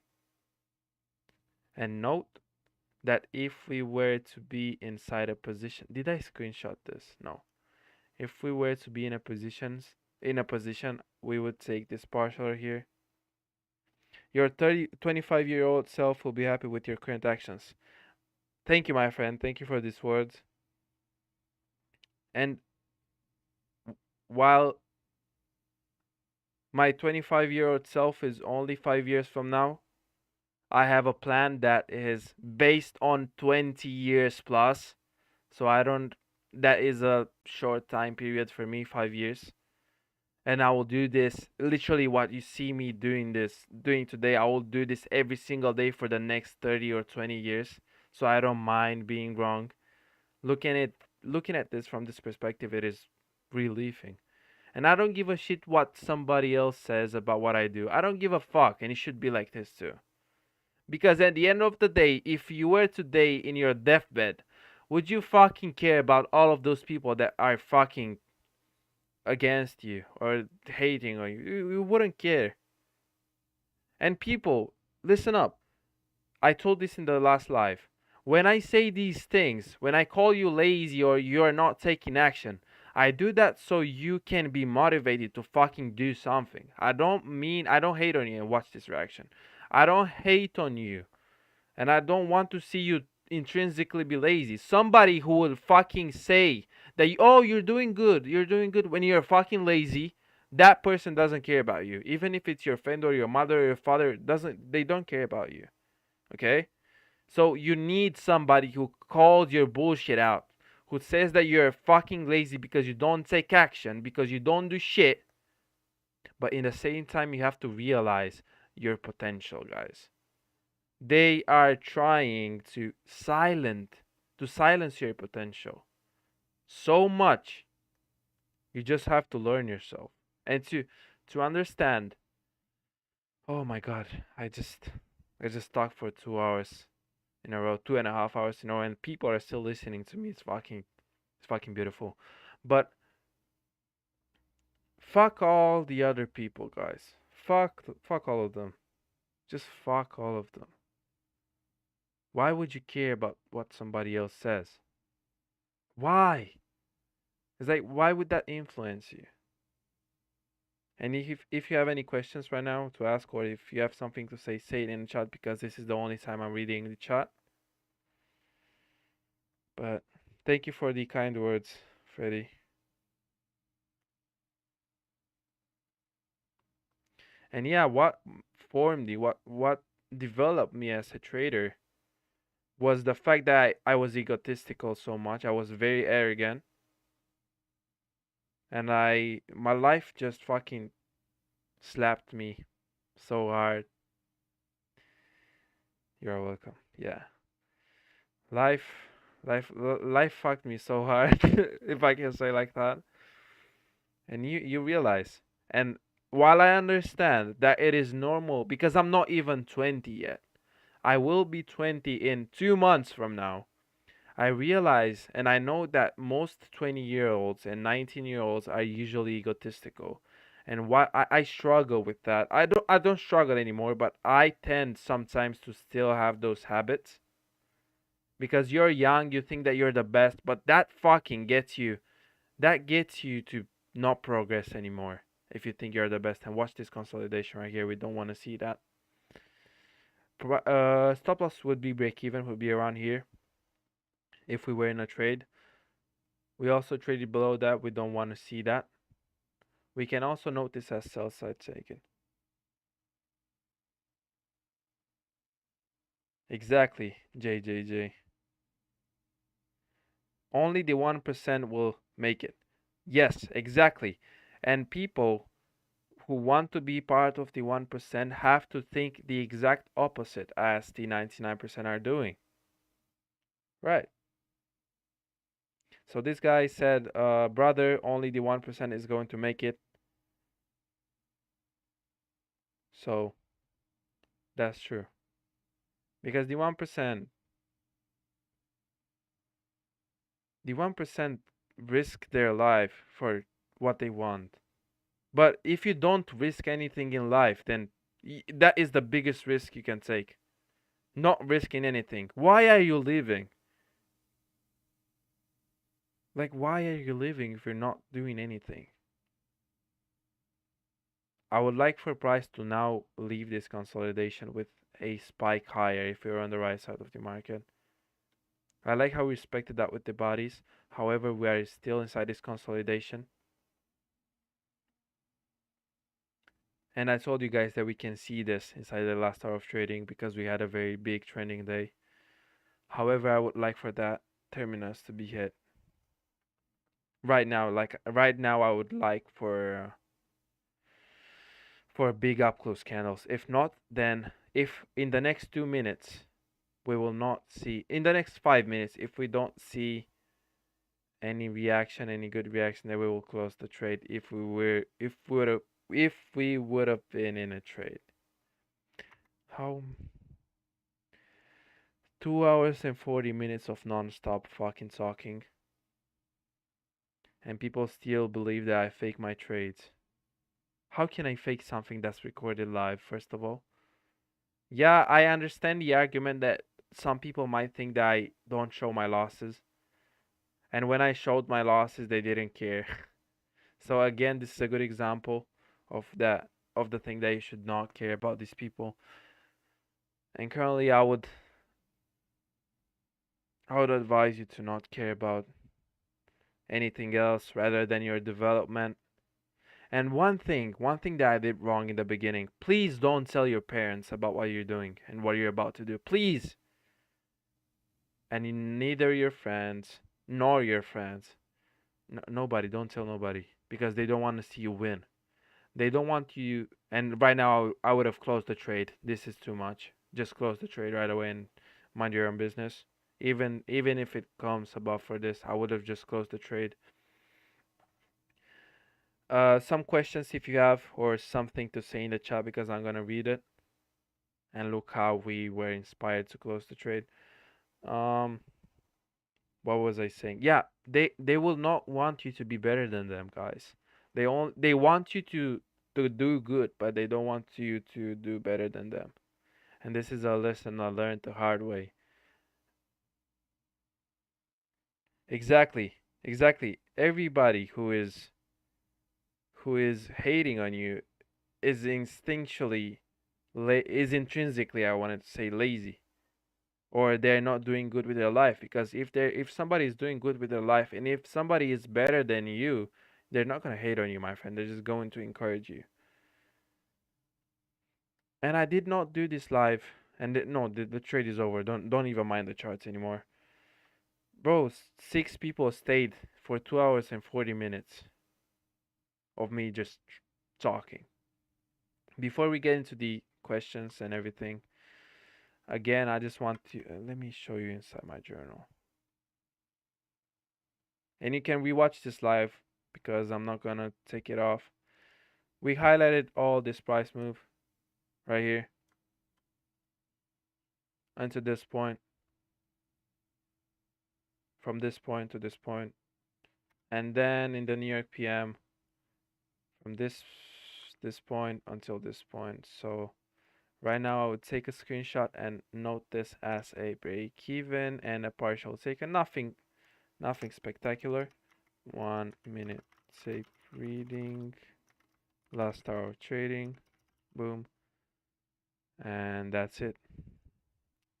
If you have any questions or anything to say, I'm gonna stay just for the sake of seeing the 3 hour live. I'm going to say 20 minutes more. Also notice that you can notice it, but I did not eat anything. I am fasting currently for 2 days because I did some mistake in my life, and I usually punish myself. It's not a punishment because fasting is great for your health, but I'm currently fasting and I'm hungry right now, but I'm not gonna eat because I am disciplined. And this is what I was telling you about, guys, in the last lives, that if you're disciplined in your life, you are going to be disciplined in your trading. You saw me, you see these things. And before I started trading, I was very impulsive, very angry at things. And now I just don't give a fuck. I just don't give a fuck. Don't give a fuck. And I'm very calm. But all of this are learned, and the trading you see are these things are learned only by knowing yourself. Like, if you don't even know how you act in certain things, do you even know? Do you even see the difference when you're acting out of your feelings, and and the difference between that and when you're acting out of your actions, of your intellect, when you thought about that, not only the feelings? No, you don't know that because you don't analyze these things. If you would have sacrificed 4 hours from your screen time to do that, then you would have been better as a person and as a trader. 20 more minutes with me, guys, then I'll leave. I'll take some rest for like 30 minutes, and then I'll come back and study. Quite a nice live. I talked what I wanted to talk about for 3 hours straight. It is fun, but it is tiring. It is tiring. Oh, let me tell you about this. So the catalyst, the whole reason on why I started trading, and you might want to hear this because this might happen in your life. So I was in a two 2 and 3/4 of years in a relationship with this girl, right? Everything starts with a girl, and I liked her. I loved her. Okay, and no, she did not break up with me. If I think about it, I broke up with her, but the reason was, and let me just move the charts because they distract me. Why am I telling you this? I'm telling you this because as soon, listen to me very closely.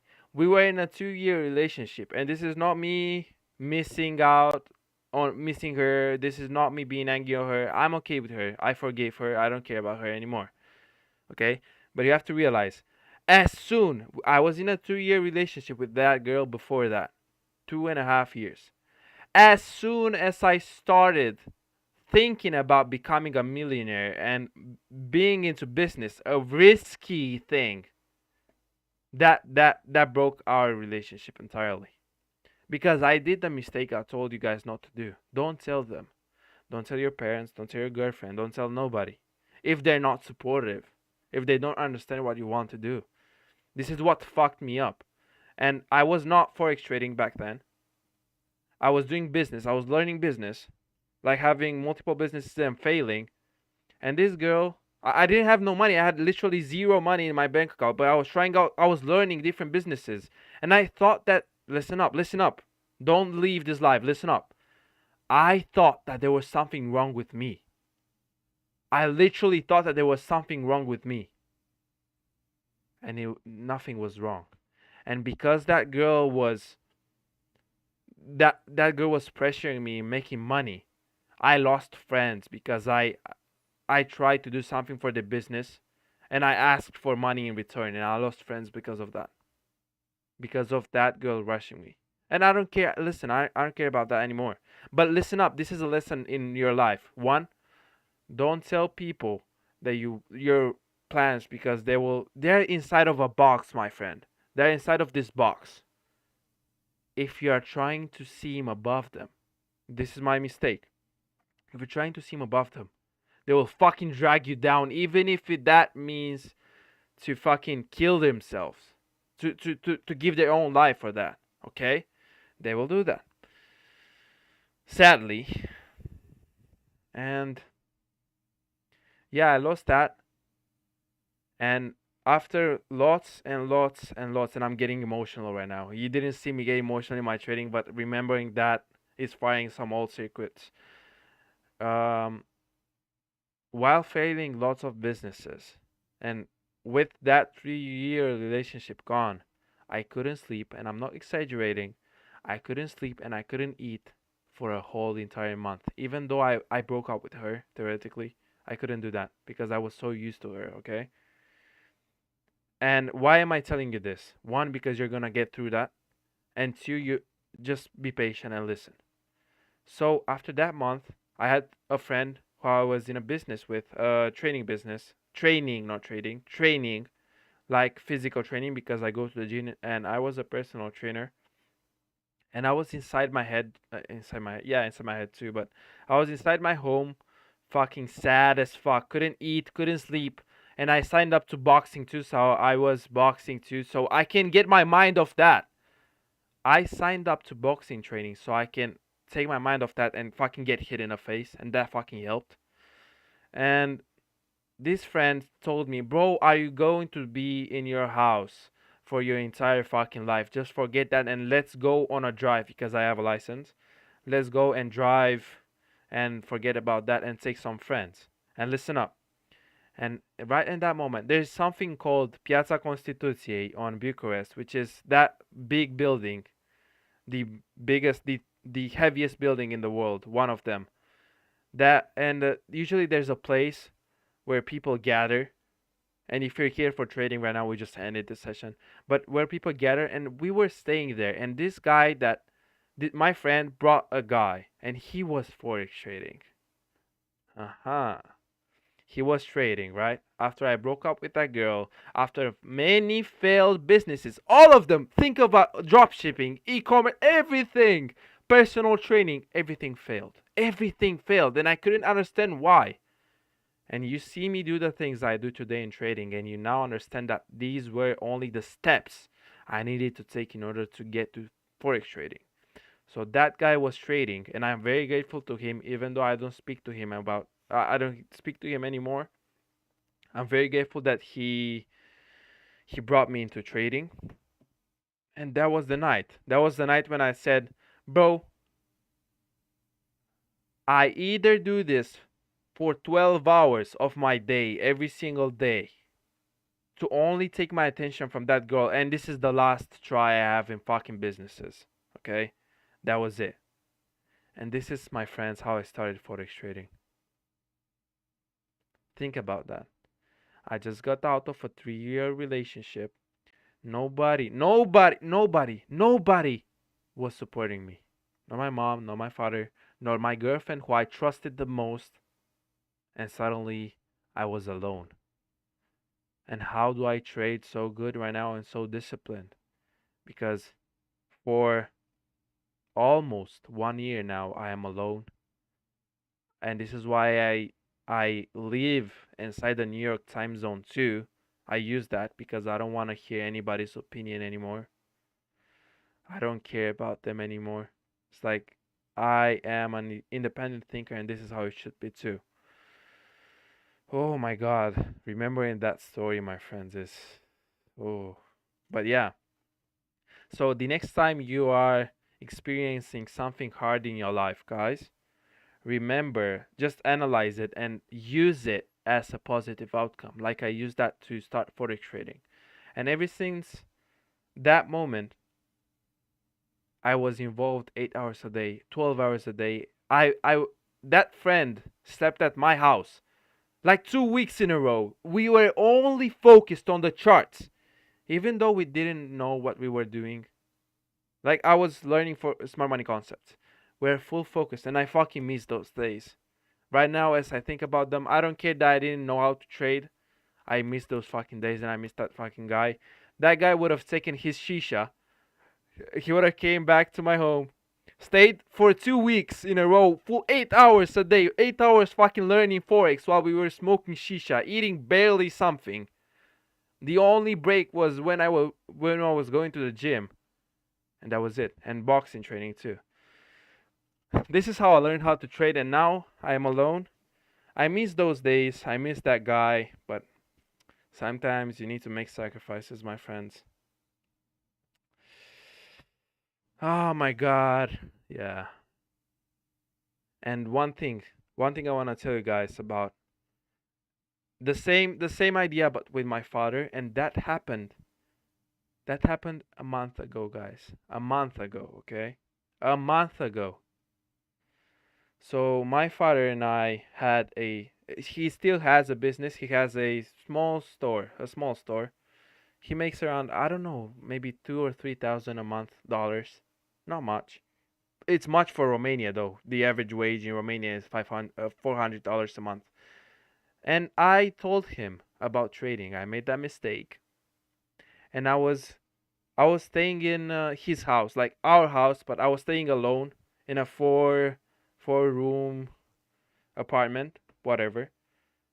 And when I told him that I want to pursue full time trading, we're not gonna do anything anymore. It's closing. But when I told him that I want to pursue full time trading out and I want to have my own businesses, I want to be independent, he told me, "What do you think?" He told me, "You're not gonna do it. You're gonna fail." This was a month ago, guys. What did I do? Did I quit? Did I went on and cried into my pillow? Did I do that? No. I thought about I thought about it in chess. I thought because I played chess. I thought about it in chess moves. Okay, this guy now doesn't believe in me. He hates me. He will eventually take all my money and he will try and kick me out of the apartment. What did I do? 1 week in advance, and I knew he was about to do that. 1 week in advance, I took my PC, I took my clothes, and I moved out of that apartment. And I pursued trading again for 12 hours a day every single day. And 12 hours a day every single day in trading doesn't mean trading for 12 hours every single day. It means studying the charts, okay? And trading and seeing how the price moves. What did you learn today, guys? Do you consider that we care that, first of all, we predicted all this move? Yes. We predicted. I'm not gonna eat shit and say that I predicted this whole move, but I predicted this move until this point, I believe, and then this move to this point. But my question for you is this: do you care more about this predicting or what I've outlined in the last 15 to 20 minutes? Because that will be the hardest shit you will experience in trading. It will not be a loss. A loss is like when you fall off your fucking bicycle and you have a fucking little scratch. No. This real life shit will fucking eat you out alive if you don't know yourself, if you act on your emotions. Yeah. If you have any questions, I will answer them. If you have anything to say, I will answer it in the chat. I will stay only 5 minutes and then I'll close this. But thank you guys for watching. This means a lot to me that you watch this, and don't forget to fucking take action. I will watch the chat right now.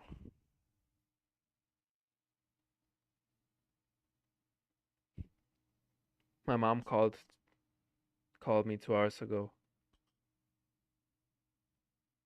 Wait, I think, yeah. If you have anything to say, guys, anything about the stories I told you, anything about trading, anything. I don't care. I don't judge. Ask anything. If you don't know anything or something, or you want something from me to help you, just say it. I will help you, or I will try to help you, or I'll give you some insight. But don't be scared to leave a comment or something. I know there's 5 of you watching. If you have anything on your soul or your mind about trading, about charts, about anything outside of the charts, say it.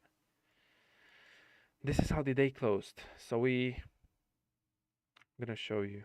Matter of fact, until you get the courage to leave some comment.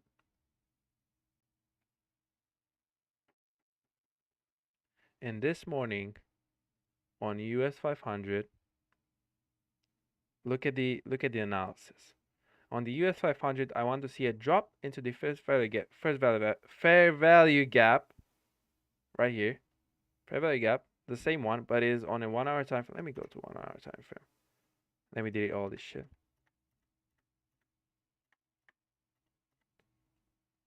I'm sorry. Where did we drop? Yes, into this fair value gap. Yes, we overlapped it a bit with this because this was news. But look at it. Look at the bodies of the candles, guys. Fair value gap. What did I say then? Then to take on buy side. What is buy side? This level. And then do what? Come into the blue shaded fair value gap onto the London session.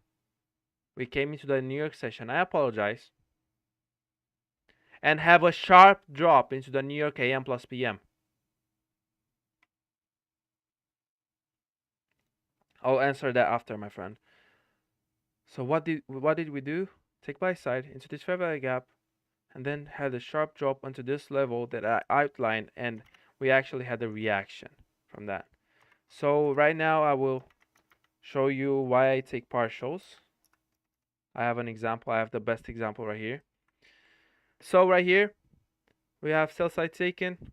New York opening again. I told you it does a specific thing. This was on 6th of February.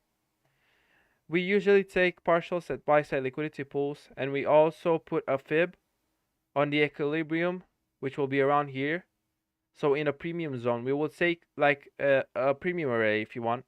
So first partial, because this was an old trade and I was only learning how to be consistent. First partial could have been here. Second could have been inside a premium array, which would have been this bear shorter block. So we can see that we respected it quite nicely. And the third partial, like it would be like 20% off here, 30% off here, and leaving 50% to that. Usually when the price comes above the 50% of premium in this case, it will be more likely to get this buy side because it will enter an expansion phase. But yeah, this is how you take partials. And you take partials after the equilibrium. So if we are on a discount right here, discount means this is 50%, right? Let me draw. Can I draw?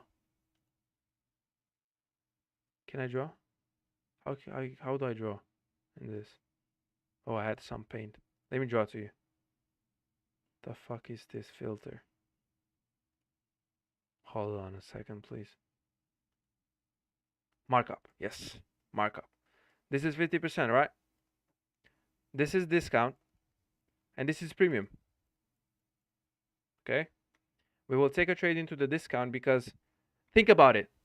When you're going to a car dealership, you are expecting, you want to buy a car at a discount. You don't want to buy a car when it is more than it is more. Okay?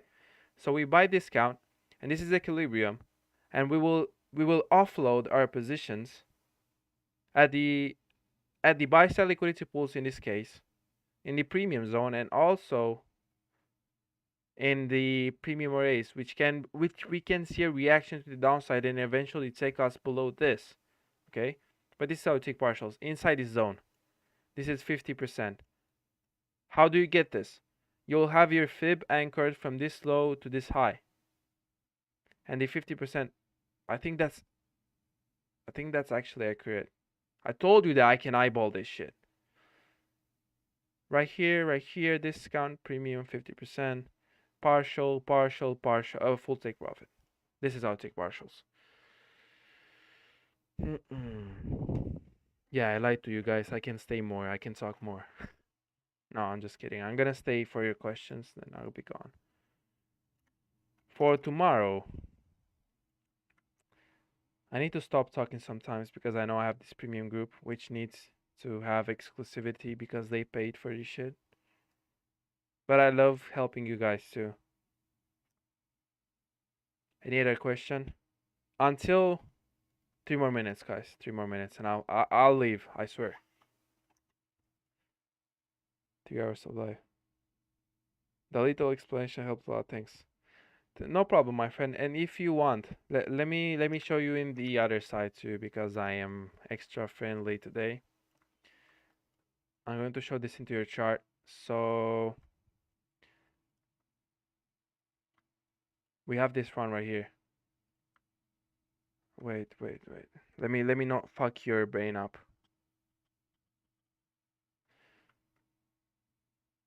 I don't want to fuck your brain up, bro. And I'm also tired right now. But essentially, we are in a premium right here because we talk buy side and we also in a 50-minute we're in a premium. How do I explain this? Anyways, you would take a partial here, sell side discount right here. This would be a premium we did. This is why Nasdaq usually overreacts and can come to the premium, but it did not come this way. But you just, how do I say it? You just inverse it. So you are looking to sell on a premium. So let's say you have this bottle of water. You buy it at $1 and you want to sell it at 5. You don't want to sell it at 0.50, right?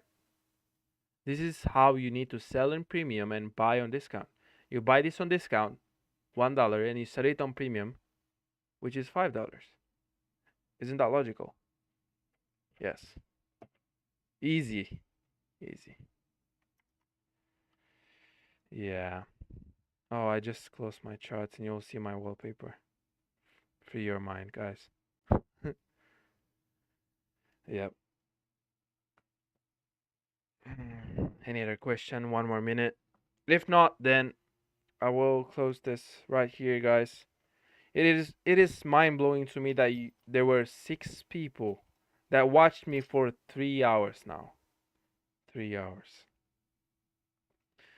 Little reminder, guys, that we predicted today this move onto this move, and then this move onto this. So we basically predicted all this price action. Today was a nice day. And again, to remind you guys, what you have to do after a nice day like this is to study more, to not be in the same place tomorrow, because usually it is very easy for people to believe that they are so good after this day and then not do anything else. Indeed, you need to have rest, because I am talking currently for 3 hours in a row without even stopping. You can go see this live again. I will not delete anything. You can see this live again. And you can listen to this. In the last part, from 4 p.m. or 3:50 to 4 New York time, we talked the most interesting shit. Okay, that is the interesting shit. Not the fact that I predicted this and this and this. That's garbage, because you will not do this if you don't understand what's in here, bro. And this is not some motivational shit. That motivational shit is fucking cringe. This is not motivational. This is real life. If you don't have any questions, then thank you guys for watching. I'm going to go rest a little bit. I think. I'm not quite sure, but I'll see you in the next slide.